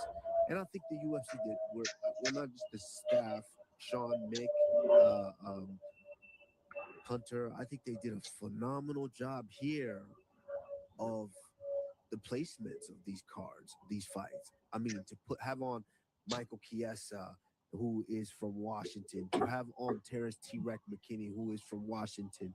There was a couple other guys on there that was from Washington, to where I was like, man, and the Washington fans were there. They were loud. They were excited, to where I was sitting, and it was sold out. I mean, not fake sold out, like real sold out.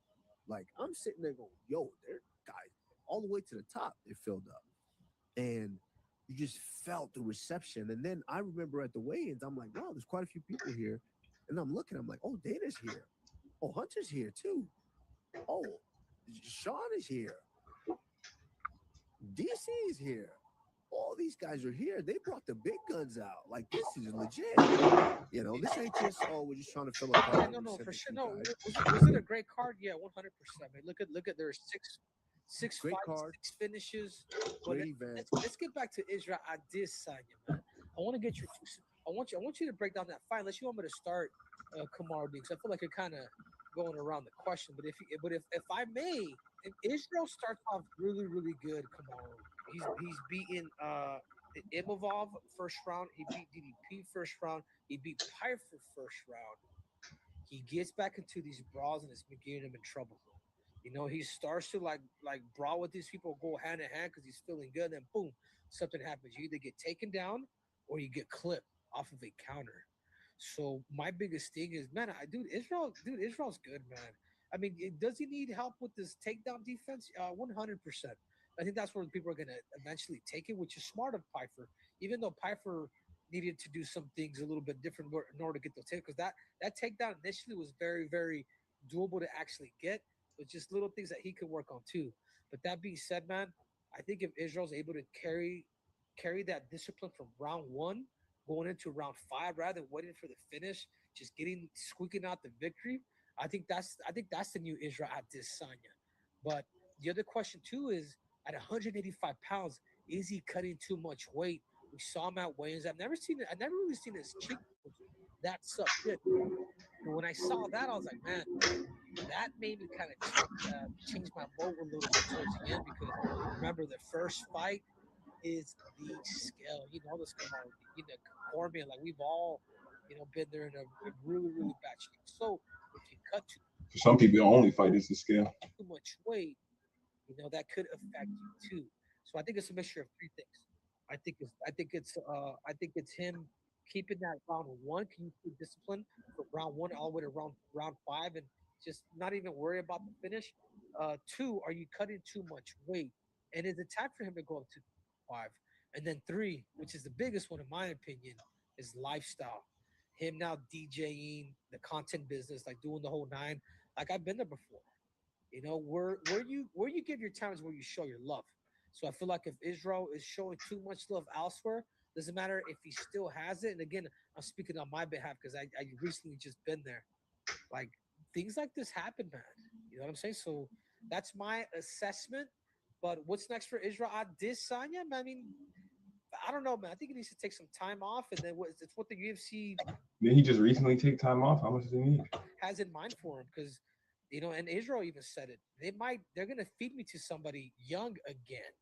You know what I'm saying? But other than that, Kamara, I'll leave it up to you. You were there live. I mean, what were your thoughts?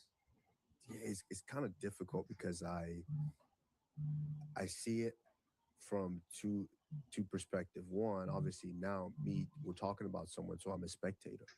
I'm a fan of Israel's and as a spectator as well. I see it from that perspective, but I also see it as a fighter who has been in a situation like this. And God, man, it's difficult because he still has it. You can see it. He still has it. He can still twitch you and land and chop you up to where I think when you're in a situation like this, it's almost impossible not to doubt yourself. You and I know, Henry, when you're on the way up and you're young and you're just next one, next one, next one, you're consistently just going in there and doing it and being victorious. You don't have time to doubt yourself. It's just like, let's go, let's go, let's go.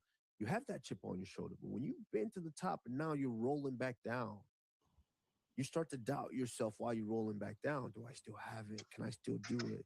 Am I still that good? So, which you have to find some way to anchor yourself and turn the boat around. And that's why I feel like when the fight starts, Izzy knows he still has it. So he goes out there and shows the brilliance. He shows it. He does his thing. But then when you face that resistance, are you able to anchor yourself back down, stick with the game plan, use your fight IQ, and continue to build back up that stream? And that's what I just think that we're having a little bit of trouble there with Izzy because you saw it. I mean, first of all, when he and Alex Pereira, while he was sitting next to me, said this. He said, "You saw it when Izzy switched stance and threw that inside kick to Piper and almost kicked his leg out." Bro, he said, Alex. The perfect person to have next to you watching an Israel Adesanya fight is Alex Pereira, I must say. Pereira said it. That's one of his best weapons.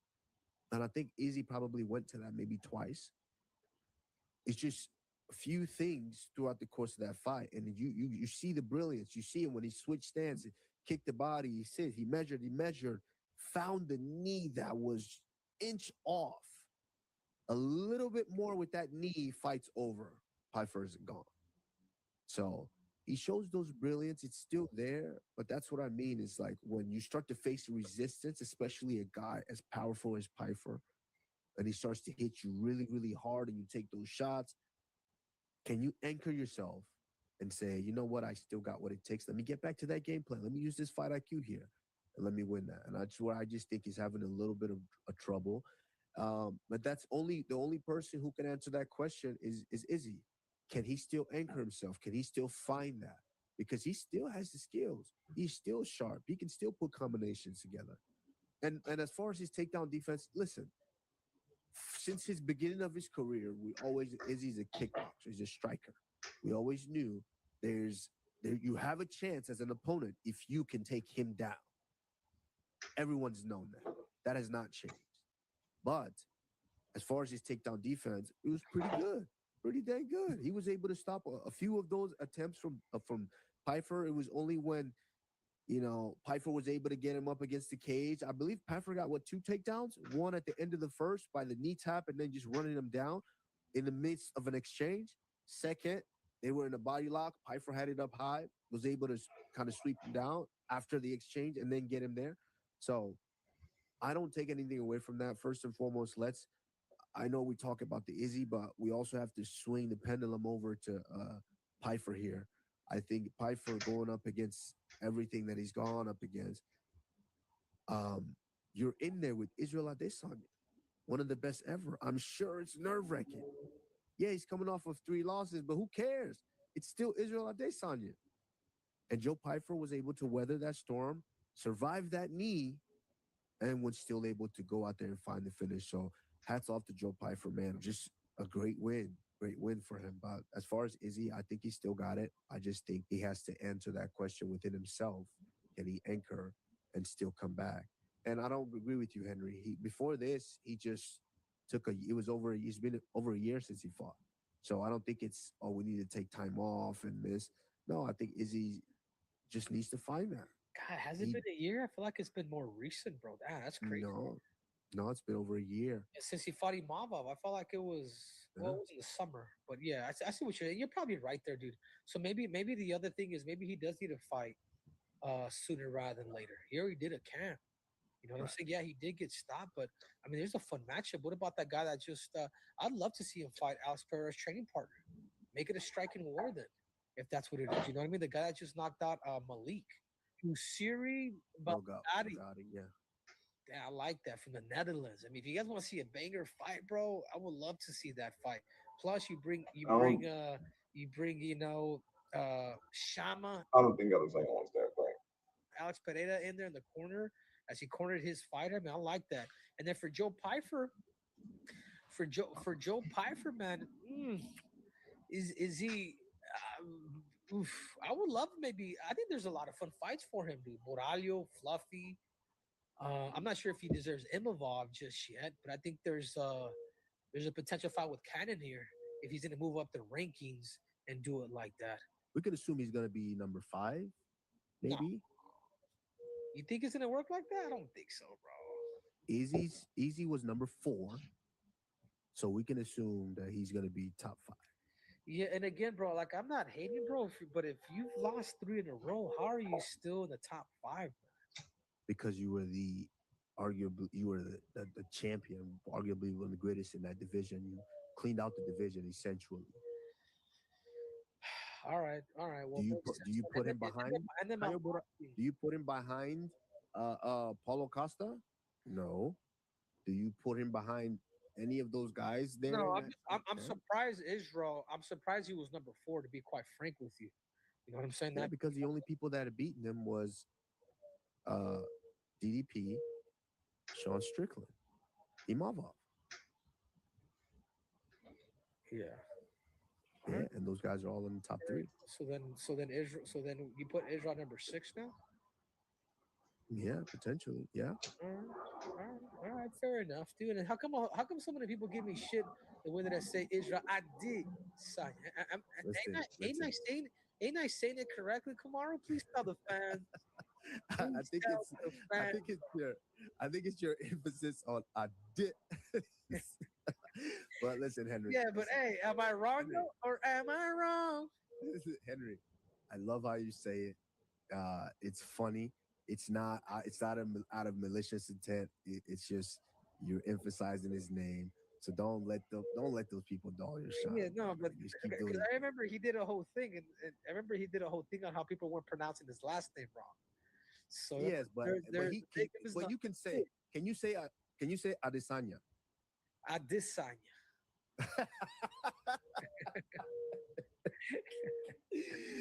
Yeah, I think it's the emphasis on that. But just say it without go Adesanya. Just say Adesanya. Yeah, but I'm Say it one more quoting time. I'm Say it one more quoting time. no wait I'm quoting what Israel said. Israel when he quoted I did sign it, he quoted the did. You know what I'm saying? So, anyways, bro, let's move on, bro. 'Cause I think we can agree to disagree, but people are fucking Listen. I annoyed. love how you say it, and I know it's not out of malicious intent, so it's great. But yeah, I think there's some good matchups now for Piper. Piper being able to get that win definitely put himself right there in the top of that division now, where you've got a potential matchup with Caio Borralho.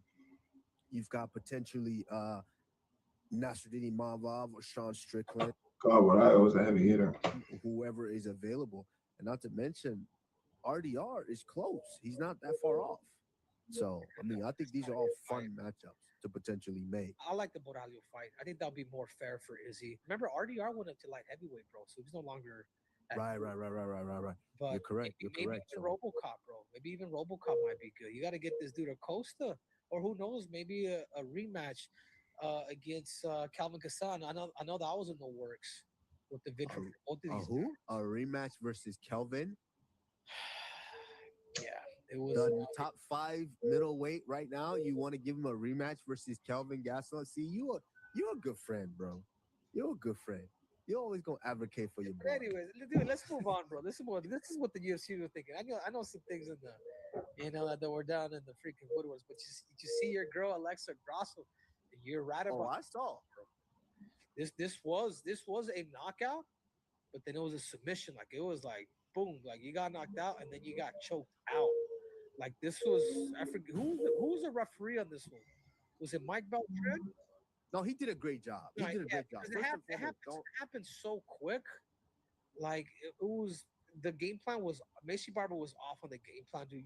She was just going out to being aggressive, get into that fight zone. Like you should have been made more likely on kick distance, in the kick zone, and then if you were to get in close, get to it, get the exchange, but look for takedowns. But Alexa Grasso, that's all she wrote, man. Like, look, Macy Barber was still kind of like, oh, she was Daisy. It's like she was there, but then not there. And then, bro, I was surprised that Paramount just put the camera on her the whole damn time, bro. Talk about being malicious. Talking about being malicious, Kush. But I will say this: I mean, Alexa Grasso did. You mess around with her with the hands, and you will get put out, dude. You will get put out. And that's exactly what happened. But what do you think, Kamaru? Was it a knockout or a damn submission? How would you count that? Well, first of all, Henry, I Sounds disagree with wherever your thought was going with the referee or with Alexa Grasso. First and foremost, Henry, my brother, what did I say? See what else we got.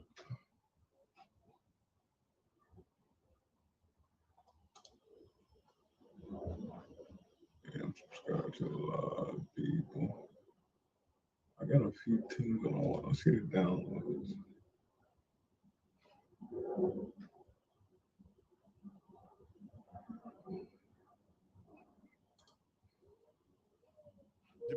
Javante Davis say you need the money.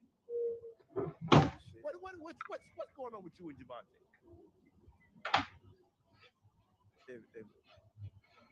I'm a boxer. He a boxer. You a boxer. We all need the money. I ain't doing it for free. What if Javante said, "Hey, I'll come up to 154. I'll come up to 154 while you talking." Oh man. Would he really say that though? Is the question. You go to one. You fight Javante at 154. I wish him the best. That's all I'm gonna say. No, when people, what I got from that is he's a hater. You don't know me as a person. Let's say you don't like me. Like, you don't know me. Like, When did he say you don't like him? you feel me? And I don't give a fuck. Him. If everybody including Will, I mean, Will. Did he always talk stupid, or is that CTE taking over? Hey, question for you. You're a proud father. There are levels in boxing, and Terrence Bud Crawford just reminded everyone where he stands. As in a recent live interview, he didn't just hint at criticism toward Gervonta Tank Davis. He went all in, turning what seemed like a relaxed conversation into a direct call-out, questioning Tank's recent performances, his reputation, and even casting doubt on how legitimate his last victory really was. Tank said I was a meat lover. He came in, he was like, "Oh, this guy, you a meat lover." But Tank would never even think about hesitating to come up to 154. What about 47 though? Yes, if he get to pick his opponent. If Tank get to pick his opponent. Okay, so he was giving boxing advice, or not advice, his opinion on boxing. Did he say that he didn't like Gervonta? He would do it. But Tank would never come from 35 to 54. Y'all got into it on social media around that time. Y'all was doing the back and forth shit. Is that just you being competitive, like when that happens, or is it like... I just really don't like that. Why? Cause I just don't like him. Like, I really don't like him. I don't like. It's not your cup of tea. That's just not. Yeah, I don't like nothing about him. No, I don't like nothing about him. I just felt like, he just one of these little arrogant little dudes that's, using what he got to shoot.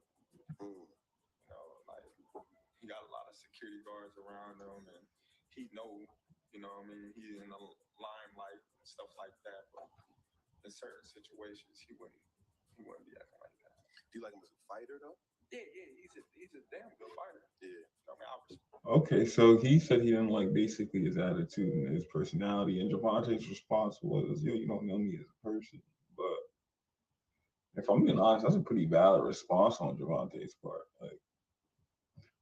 I don't even want to side with Gervonta Davis like that because I like Terrence Crawford as a boxer more. But I guess at the end of the day, it's two grown men giving their opinion. Like, why are you commenting on me? I don't know you.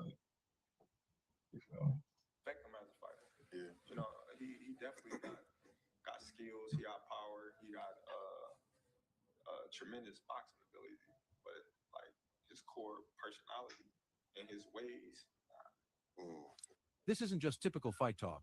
It's a bold statement, as Terrence Bud Crawford made it clear he sees all the hype around Gervonta Tank Davis, hears the noise, and isn't convinced, calling out what he believes is Tank avoiding real challenges and, in the process, sparking tension across the lightweight division, proving that any idea of their issues being settled is far from the truth. So let's break it all down, because what Crawford said, how he said it, and what he hinted at truly turned. Said going out on 3 fights. You know the last 2 fights you want to go out on? Yeah, the last fight you want to go out on. Like, who? Do you have anybody in mind?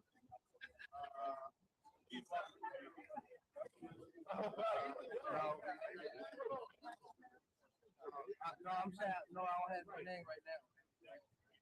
I got somebody I want to call out after this fight. You said you got somebody you want to call out after this fight? Yeah. Who is that? Is it Lomachenko? Somebody asked Lomachenko. All right. Turkey said he got your 2 Ferraris ready. What you think about that? Oh, Turkey said he got your 2 Ferraris ready. I need 3 now. Steven Espinoza said Shakur turned down a 1-fight deal to fight you because he wanted a multi-fight deal. What's your thoughts on that? He's not worth it. He's not worth it. He's not even worth it. He's got to fight somewhere else and prove himself again. Like, You know how they got UFC and like underground shit? You gotta find the underground shit. You gotta go to the G League.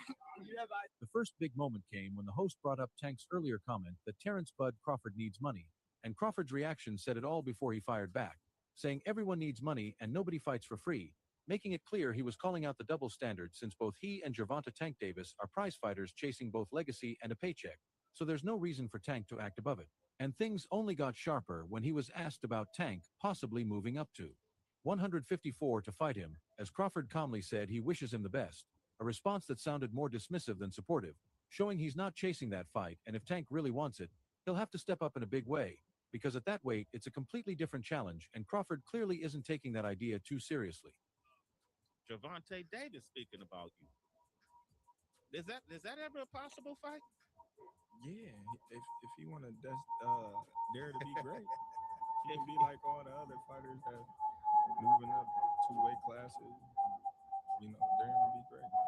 You a fighter. Tell him to come up there. You got to come to win 54. He said I got a glass chin. Tell him to come and touch it. Wow. Gervonta said you got a glass. He said I got a glass chin. Tell him to come and touch it. At 147? 147. Oh, I'll make 147. Ooh, see, oh man, you gonna have a free count. then what the people gonna say? Oh, he's beating up on little guys. He's undefeated for a reason. He understands his value and isn't about to waste his prime on unrealistic matchups with fighters who barely got past Lamont Roach. I never seen someone take a knee and they don't count it as a knockdown. Must forgot the rules for tonight. That's hilarious.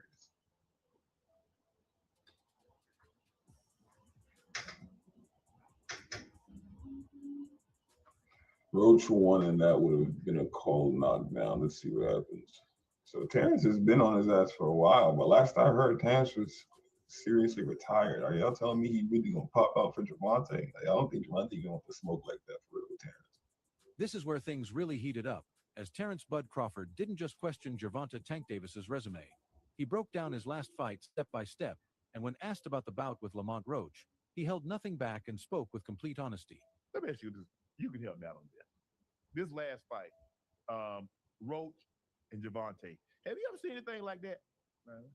I mean, you can't take a knee. That's a knockdown. Because I saw Floyd break his hand, hit the guy, and took a knee, and they gave Floyd an 8 count. So I'm trying to figure out how Gervonta avoided that. And then I'm trying to figure out how he got his guy come up to the top of the ring and wipe grease out his eyes. They do that now? I ain't gonna hold y'all. Those of you who don't know, boxing is dirty. It's all a bunch of smoke and mirrors. Not all of it, but too much of it. I guess that's part of the new, boxing era. When you saw that, tell me when you saw this, you saw him. He pointed straight to the moment Gervonta Tank Davis took a knee, saying it should have been ruled a knockdown and questioning how it was ignored, then added more fuel by highlighting the strange scene where Tank's team reached the apron mid-fight to wipe grease from his eyes, calling it a clear violation, and he didn't stop there, as Terrence Bud Crawford also took aim at the referee, noting how the count seemed to start and then suddenly stop as if something interfered, turning what sounded like simple analysis into serious accusations that hinted at possible corruption. And then you see he go to the apron and this guy come up to the top of the ring. Well, he's like, hold on, what's going on? I'm just as confused as you. I said, huh? I was just like, oh, that's crazy. And Steve Willis a great referee. He is. And he started counting, then stopped it. Like they said, hey, you better stop counting. Oh, wow. They don't do that again. Terrence Bud Crawford didn't sugarcoat it, saying that without that missed I ain't gonna hold you. I didn't realize Terrence Crawford was actually this funny. knockdown, Gervonta Tank Davis likely wouldn't have won, and even giving the edge to Lamont Roach, which is rare to hear from another top fighter. But it shows Crawford is keeping it real, not playing politics or chasing clout, as he believes Tank came in overconfident, underestimated Roach, and that mindset nearly cost him the fight.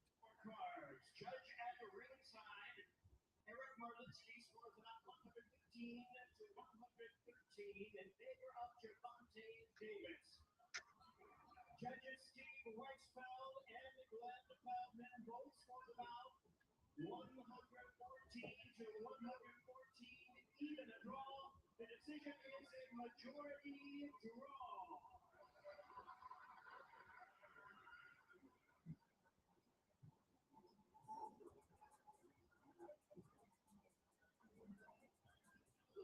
Everyone expected Gervonta Tank Davis to cruise past Lamont Roach like it was just another easy payday with a highlight knockout and a flashy celebration. But Roach had other plans and completely changed the narrative.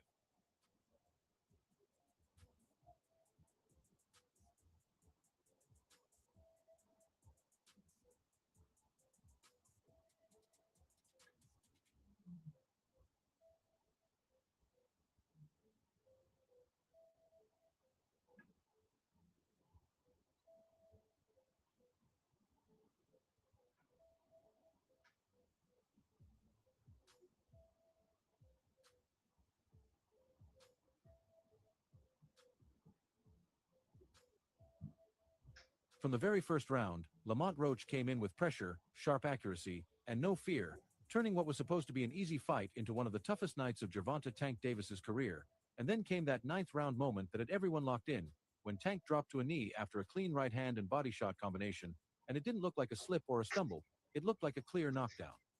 Tank Davis was just exposed, man. What is going on in the sport of boxing, man? KDB Sports and Entertainment. I wasn't relying on that. I was relying on what I was doing in there. I think I was taking control. I think I was landing more shots. I think I was landing more power shots. And I thought I was doing my thing. So I'm not really that frustrated. And it wasn't just Terrence Bud Crawford saying it, as major figures in boxing like Eddie Hearn and Oscar De La Hoya also took to social media agreeing that it was clearly a knockdown with no real debate about it. This is my opinion. So what's the consequence? Was something illegal happened? I don't see any consequences being dished out in here. Great fight. It was a close fight. Depending on what they do with that decision of taking the knee, depending if the commission reverses the decision or I think the draw was meant to be. So I like the draw. No, if you take a knee, man, if you take a knee in the 90s or in 2000, you're taking a point off. That's the bottom line. You're taking a point off. I don't know what happened with the referee. Maybe he was a little starstruck. Maybe he was a little, because he loves Tank. He loves New York. He loves the big lights. The referee with the eyes, he's like, a point should be deducted if you take a knee. It's a fact. It's in the rule book, right? The fact that they didn't take it away, then that's where the controversy is, right? It discredits the entire sport. It's not the, did Gervonta get hit? Was he dazed? Who knows? Only he knows. But what I saw, when you take a knee, that's an automatic point. That's just the rule. This is not basketball. This is not, this is not basketball where, wait, hold on, my ankle hurts. Hold on, let me take a timeout. You don't take timeouts in boxing. It just doesn't happen. Whether he had something in his eye or not, you have to fight. You actually do take multiple timeouts in between rounds. There's 3 minutes to fight. So if you take a knee, if you go to your corner, I mean, the rules are the rules. And I don't know what New York is gonna settle on, but the rules are the rules. That night, I haven't watched the full fight. One thing that's kind of baffling is that it wasn't a knockdown. I mean, look, he wasn't hurt. There's no doubt about that. But if you take a knee in the fight and you touch down, whilst punches are being thrown, it has to be a knockdown. I've heard some people saying, oh, that he should be The referee letting that moment slide completely shifted the energy of the fight. And honestly, it may have been what kept Gervonta Tank Davis's undefeated record intact. I think the hardest punch I ever faced. No. And I ain't shitting on him or nothing like that. He can punch. But Jonathan Okendo, he's from Puerto Rico. Bro, he got bricks in his hands, bro. I lied to you not. He punch hard. I ain't gonna lie. He hard. Here's the twist. Tank and Lamont Roach go way back to their amateur days in the same DMV region, so there was history between them, and maybe Tank assumed he already knew how to handle Roach. Gervonta Tank Davis has been released to the public. We know now, December 14th, Houston, Texas, he's going to be facing a very tough opponent in Lamont Roach. Can you tell us a little bit about the history between them two? Oh man, they've been knowing each other from the amateurs, silver gloves, everything. They grew up actually together, you know. Roach and him back and forth battles and whatnot.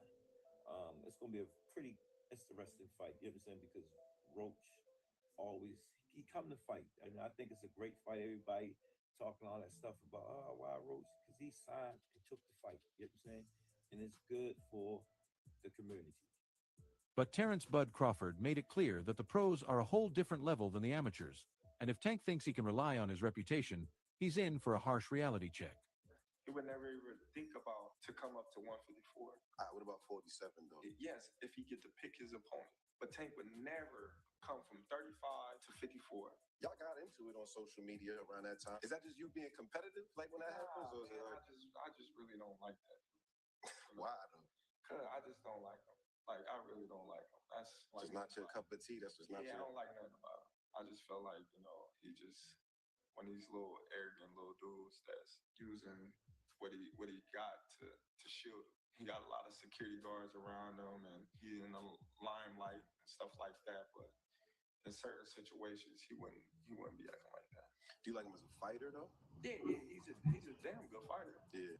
How does Terrence feel like he knows that, and why does he feel like he knows that?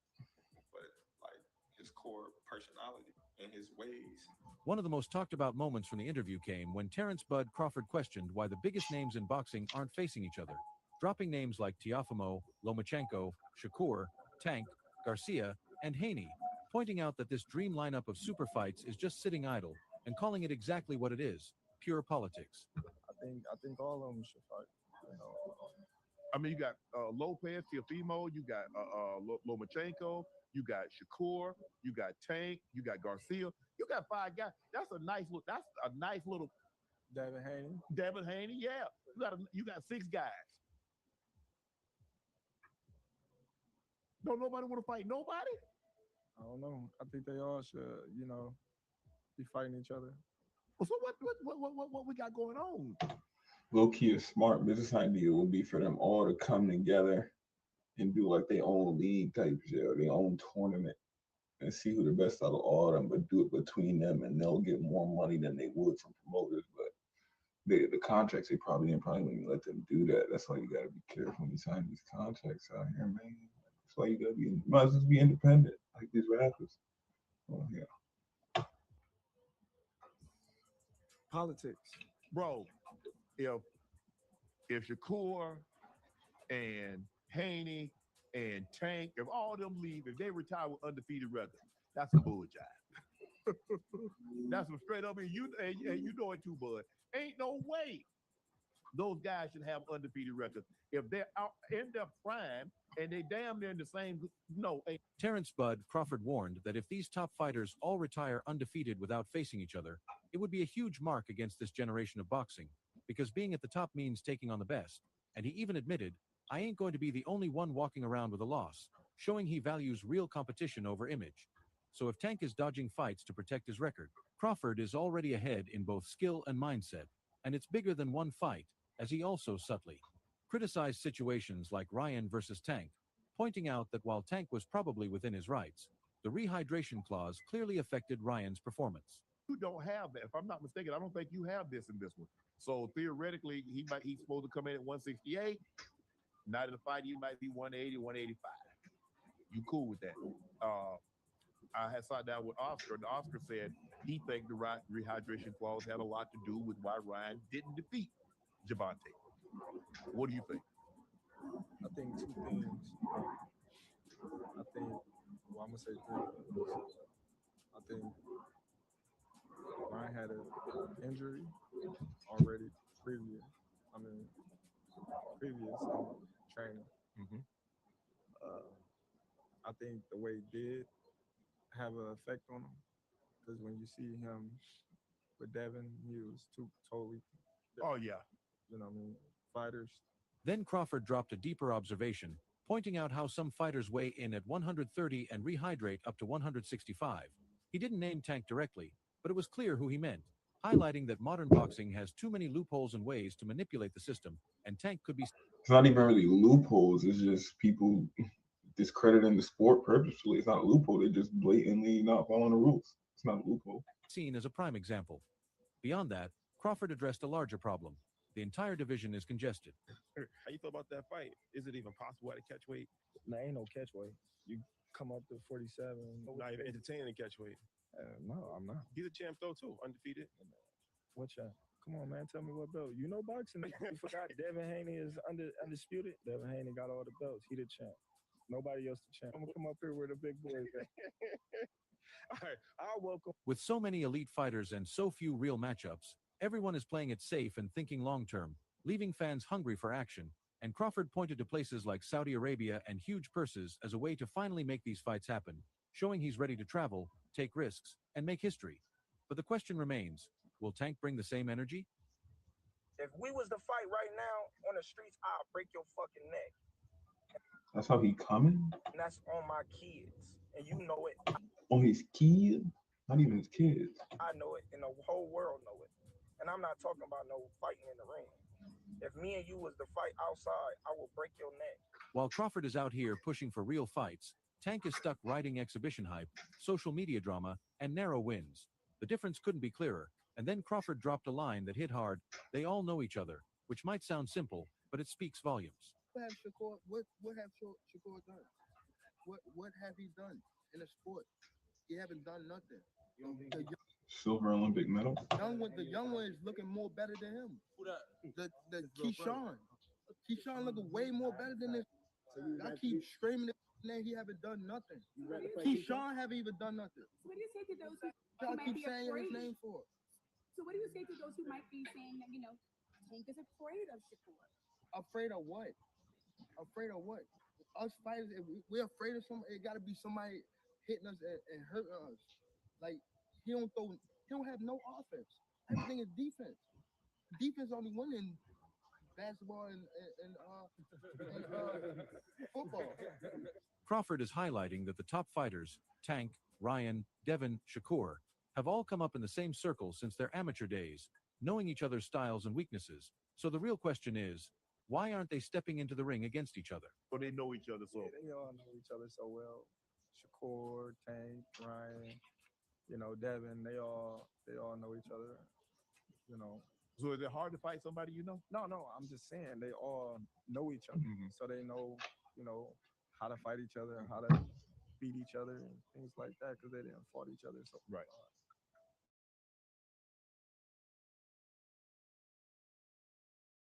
Maybe Tank knows who could beat him, which is why he's playing it safe. But Everybody knows Crawford will work Tank. Crawford is ready for anyone, anytime, anywhere, and this interview wasn't just a jab at Gervonta Tank Davis. It was a wake-up call for the entire sport, showing what a real champion sounds like. Someone who doesn't duck, dodge, or dress up wins with PR, but goes after the best, the toughest, and wants it all right now.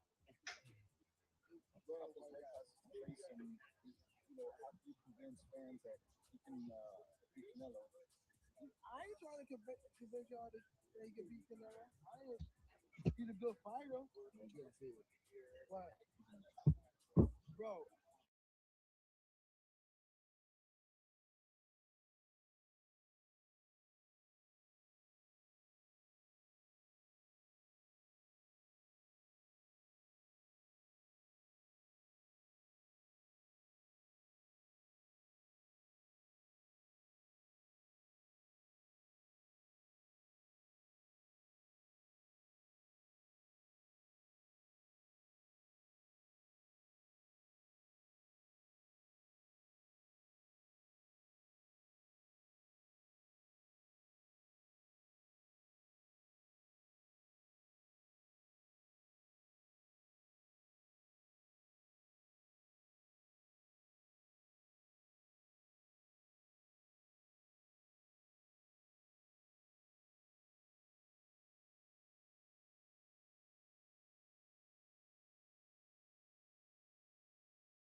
Thank you, Molly. The one and only Tank Davis with me right now, one of the best fighters on the planet Earth.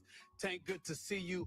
Why this fight? What has he done to deserve to be in the ring against you? He's a world champion himself. He's coming up and with the dare to be great. So we fought before, you know, so it's history. It's history in that. There's two guys that's trying to be great. A lot of people said they talked about y'all background with one another, how familiar you guys are with one another.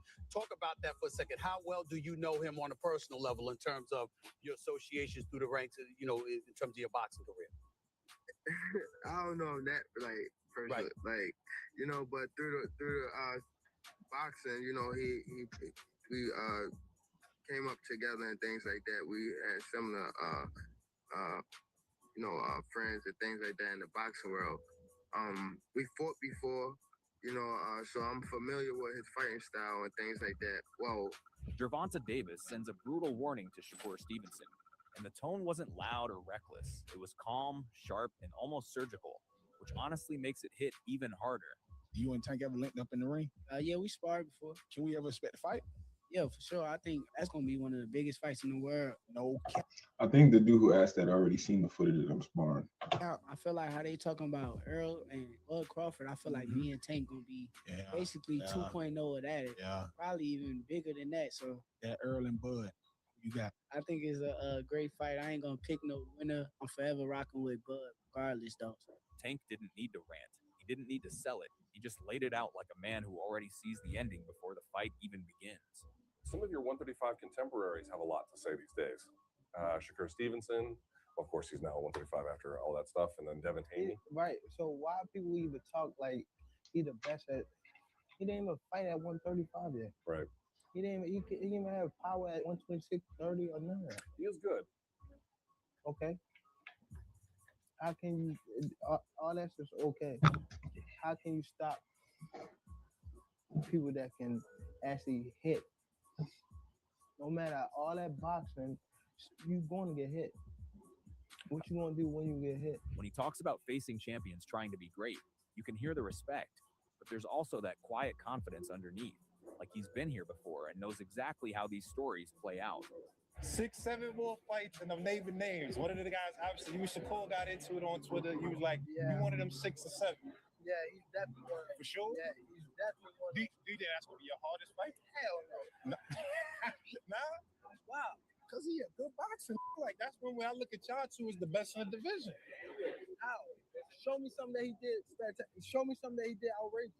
Show me. His power not outrageous. Okay. What defense? You think he got defense? He literally has admitted before that he's had like all Shakur has is defense. Now he's saying what defense? Now he kind of just trying to, you know, do a little too much. You never see him slip no punch. You never see him slip no punch. Go look at it. You see him back up from a lot of people. Back up, move around. You don't got no technique. And his offense is the same thing. Go look at his fight. You feel like him on game. But you feel like it's easy work though. You like, come on, bro. And then he subtly draws that line, bringing up how fighters start talking about sparring stories, trying to build narratives before the fight. And you can feel the warning slipping in between the words. Because when Tank mentions how that kind of talk only fuels him, it's not just a reflection, it's a message directed straight at Shakur without even needing to say his name every second. So what do you say to those who might be saying that, you know, Tank is afraid of Shakur? Afraid of what? Afraid of what? Us fighters, if we're afraid of somebody, it got to be somebody hitting us and hurting us. Like, he don't have no offense. Everything is defense. Defense only win in basketball and football. Don't win in boxing. He makes it clear. Experience matters, timing matters, and more importantly, knowing when you're ready matters. Tank's basically saying you can have all the skills, all the hype, all the technical brilliance in the world, but once you step in there with him, it's a completely different reality.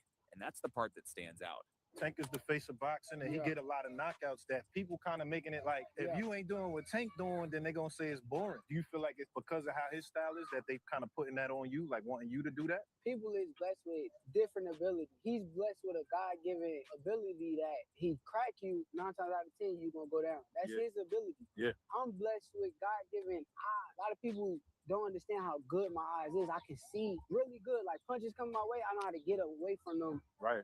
at any given time. Our abilities are just different, so they probably are judging me from a scale of him. But at the end of the day, he's a great fighter. He's a special fighter, but Yeah. I'm special in my own right too. He's not dismissing Shakur's ability. He's questioning whether he truly understands what he's walking into. It's that same energy he had before previous fights. Calm on the surface, dangerous underneath, like a storm that doesn't need to announce itself. And if you're Shakur hearing that, you're not just hearing confidence. You're hearing a reminder that Tank believes he's the final level, not just another opponent. Everybody thinks that Tank is gonna go in there and just knock out Shakur. It's gonna That's not gonna happen. But it didn't take. It shouldn't have taken this fight. I knew he couldn't for knock people to you. realize Yeah, that. yeah. Right. I knew that too. But yeah, Shakur is a defensive specialist. And I've been It's like- saying this for a long time. If you pay attention to how Tank would react whenever Shakur's name came up, I was like, yo, it's something that Tank knows that most people don't know or understand. There's something that It's because they've worked in the same gyms multiple times before. he sees in Shakur. It could be the fact that Shakur was a 2016 silver medalist, you know?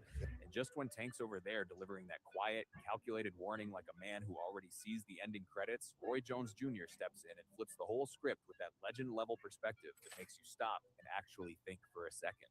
Roy isn't yelling. He's not picking sides emotionally. He's breaking it down like a scientist who's seen every version of greatness before. And when he says Shakur beats Tank right now, it's not disrespect, it's diagnosis. You know, Tank has going on outside the ring. But who wins that fight right now, in your opinion? Right now, Shakur wins it because of his discipline. Because he showed against Teofimo that he stayed very disciplined all night. And he's the type of guy, he don't really do a lot of crazy stuff in his life normally. So it's like discipline is the thing that is not only exercise inside the ring, it's exercise also outside the ring. He's pointing straight at discipline. And I like how he ties it inside and outside the ring, because that's something fans don't always factor in. Roy's basically saying Shakur fights the same way he lives, controlled, sharp, no wasted movement, no chaos. Meanwhile, he looks at Tank and goes, don't get it twisted, this guy is dangerous, but sometimes that outside noise creeps in and affects the inside work. That's not a skill issue, that's a focus issue. Coming from Roy, that hits different. But here's where it gets spicy, because Roy doesn't just crown Shakur and walk away. He immediately doubles back and says if Tank is locked in, fully disciplined, he's a problem for anybody. That's the part that makes this matchup feel like a coin flip with consequences. With the fight being like it is right now, I would lean towards Shakur because of his discipline, but don't get it twisted. If somebody could beat him, Tank Davis would be that person because of his intentions. When Tank is disciplined, got his mind on right, Tank's a problem for anybody. If somebody's factor is if they have their mind on right, like Dana White says that a lot about like Sean Strickland, he said that a lot about Conor McGregor, that means they're not disciplined. If you have to mention that, that means they're not disciplined. So if you're comparing two disciplined people, longevity is one of the main factors in that. Tank can fight better than most people think he can. It's just that sometimes his outside antics get the better of him, and it makes people think less of him. But one guy brings surgical precision, the other brings fight-ending chaos. And Roy's basically telling us the winner isn't just about skill, it's about mindset on that specific night. And when he talks about Shakur taking Teofimo to school, that's him saying this kid isn't just winning, he's educating elite fighters in real time. But then you picture Tank in there, timing one shot, flipping the whole narrative in a second, and now everything gets uncomfortable again. That's what makes this fight so crazy, because it's not about who's better overall. It's about who shows up as the best version of themselves when it matters most. Four division champion already. They're looking to get more. Show that he has all the tools, all the tactics. Stay cool under pressure. Proved a lot of things. Took a good fighter and took him to school. That's what great fighters do. So it's like, you got to give him his props. Excellent outcome. Headshots out to Teofimo too for taking the fight at that risk at that time in his career because that was a high risk for Teofimo. Just when Roy Jones Jr. is over there breaking it down like a professor, talking discipline versus chaos, here comes Terrence Crawford with that cold, no-filter honesty that feels less like analysis and more like a direct message to the whole division. Crawford doesn't even try to hide it. He straight up says he doesn't like Tank on a personal level, and I'm sitting there like, okay, we've officially moved past polite breakdowns and into real tension now. But here's the thing, he separates it clean. He gives Tank full credit as a fighter, power, skill, IQ, all of that gets stamped, but then he pivots right back to Shakur and says, nah, that style is a problem. And I like how he frames it, not as Shakur is better, but as Tank can't do what he usually does. That's a different argument. That's saying your greatest weapon might not even show up on fight night. Little brother, you know what I'm saying, Shakur, that's the fight. Everybody want to see that. That's the 50-50. I think, you know what I'm saying, I've been saying 50-50. I told both of them that. That's a toss-up to me. No bias. Don't just say that because it's your man. Who you got winning that? I got Shakur. Are you saying that because that's your man? You don't like Tank? No. Hey, like I said, I respect Tank. Like, boxing, he's one of the ones. Yeah. We're gonna take his personality and personal things out of it. But boxing, he's definitely talented. You know what I mean? And he's definitely got that it. And yeah, he's definitely respected in boxing. Crawford points out that Tank gets touched a lot, early rounds, mid rounds. He's behind until he flips the switch. And against most guys, that's fine. It's part of the script. But Crawford's basically asking, what happens when the guy in front of you doesn't give you that moment? What happens when Shakur is moving, reading, shutting everything down like a firewall with gloves on? And that comparison to Floyd, that's not accidental. Crawford is telling you we've seen this movie before, people calling it boring until they realize they can't land anything. And then he throws in Keyshawn too. Like, don't get comfortable, there's another problem growing in real time. That's when it really hits, because now it's not just Tank versus Shakur. It's a whole wave of fighters that don't play by the same rules. So now I'm looking at this fight like, yeah, Tank got that equalizer, but what if there's nothing to equalize? But Shakur is a different fighter. You know, Shakur is different. You know, people may call him boring. People may say he can't punch. But they say the same thing about Floyd. Because they defensive fighters. Yeah. Tank is not going to be able to hit Shakur like he hit everybody else. And he know that. I will pick Shakur because I don't believe Tank will be able to land those big shots on Shakur like he does everybody else. Right. Shakur defense is just too tight. And just when Crawford lays it out like a quiet storm, basically saying Tank might swing at ghosts all night if Shakur gets into that rhythm, the Porterway crew jumps in and turns it into a full-on debate room where nobody agrees, but everybody makes sense at the same time. One voice is like, Shakur beats him, calm, confident, no hesitation, while another immediately leans the other way, saying, hold on, y'all still haven't seen the best version of Tank yet.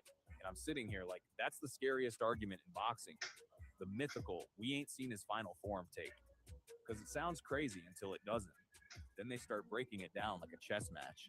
And that's when it gets real interesting. They're not arguing who's tougher, they're arguing tempo. One guy says Shakur's defense and punch volume wins over 12. The other says Tank doesn't need volume, he just needs one moment. And suddenly we're back to that same haunting question. What happens when precision meets patience with power hiding in the background like a plot twist? Tank Davis, all he takes is one shot. He's a very patient fighter. He doesn't throw a lot of shots, but every shot he throws, he makes them count. I said that's the best chess match in boxing. Yeah, I was getting ready to say I'm going with Tank in 12. He stops him in 12? No, Just Decision, huh? 12 round decision. He stops. I got him stopping Shakur 11. Then Porter chimes in with that experience lens, talking about what if moments. And that right there shifts the whole energy. Because now it's not about skill, it's about unknown territory. He's basically asking, what happens if Shakur gets touched clean for the first time? Not grazed, not tapped, but clipped by Tank-level timing. And I like how they bring up Barrios, because that's proof Tank's been tested. He's been in deep water and figured it out mid-fight. But Shakur, he's been so clean, so controlled, it almost feels like we're waiting for someone to mess up the equation just to see how he reacts. Then they start throwing predictions around like darts, stoppage, decision, draw, nobody agreeing, and somehow that makes the fight feel even bigger. And when they say it's the best fight in boxing, that's not hype, that's reality.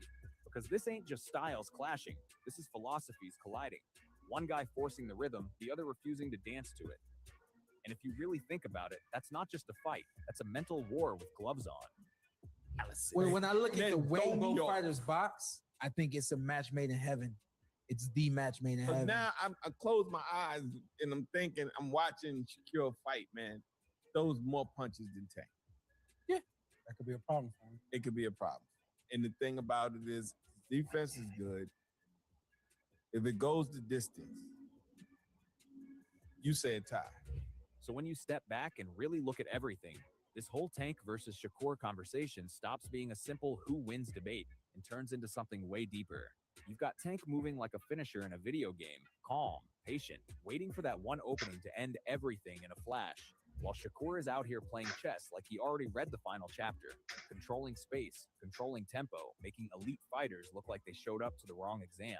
Then you've got voices like Roy Jones Jr. saying discipline tips the scale, Crawford warning that Tank's biggest weapon might not even land, and Porter reminding us that one clean moment can rewrite everything we think we know. And that's the beauty of it. Nobody is completely right, but nobody is wrong either.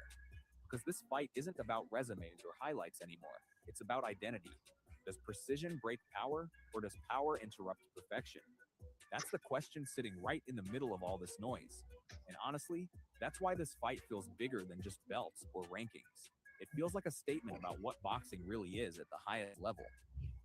Yeah, yeah, y'all don't nobody want to hear draw, but it's gonna be, and this is gonna be a straight up. I got an 11-round stoppage by Tank. If he don't stop him, who you gonna? I got Tank 8-4. He says draw. I say Shaquille throws more. Our guest is on the line. If we go 12 rounds, I think Shaquille got it. One moment, sir. Okay. Yeah. I think Shaquille got it. If it goes 12, yeah, because he throws more punches.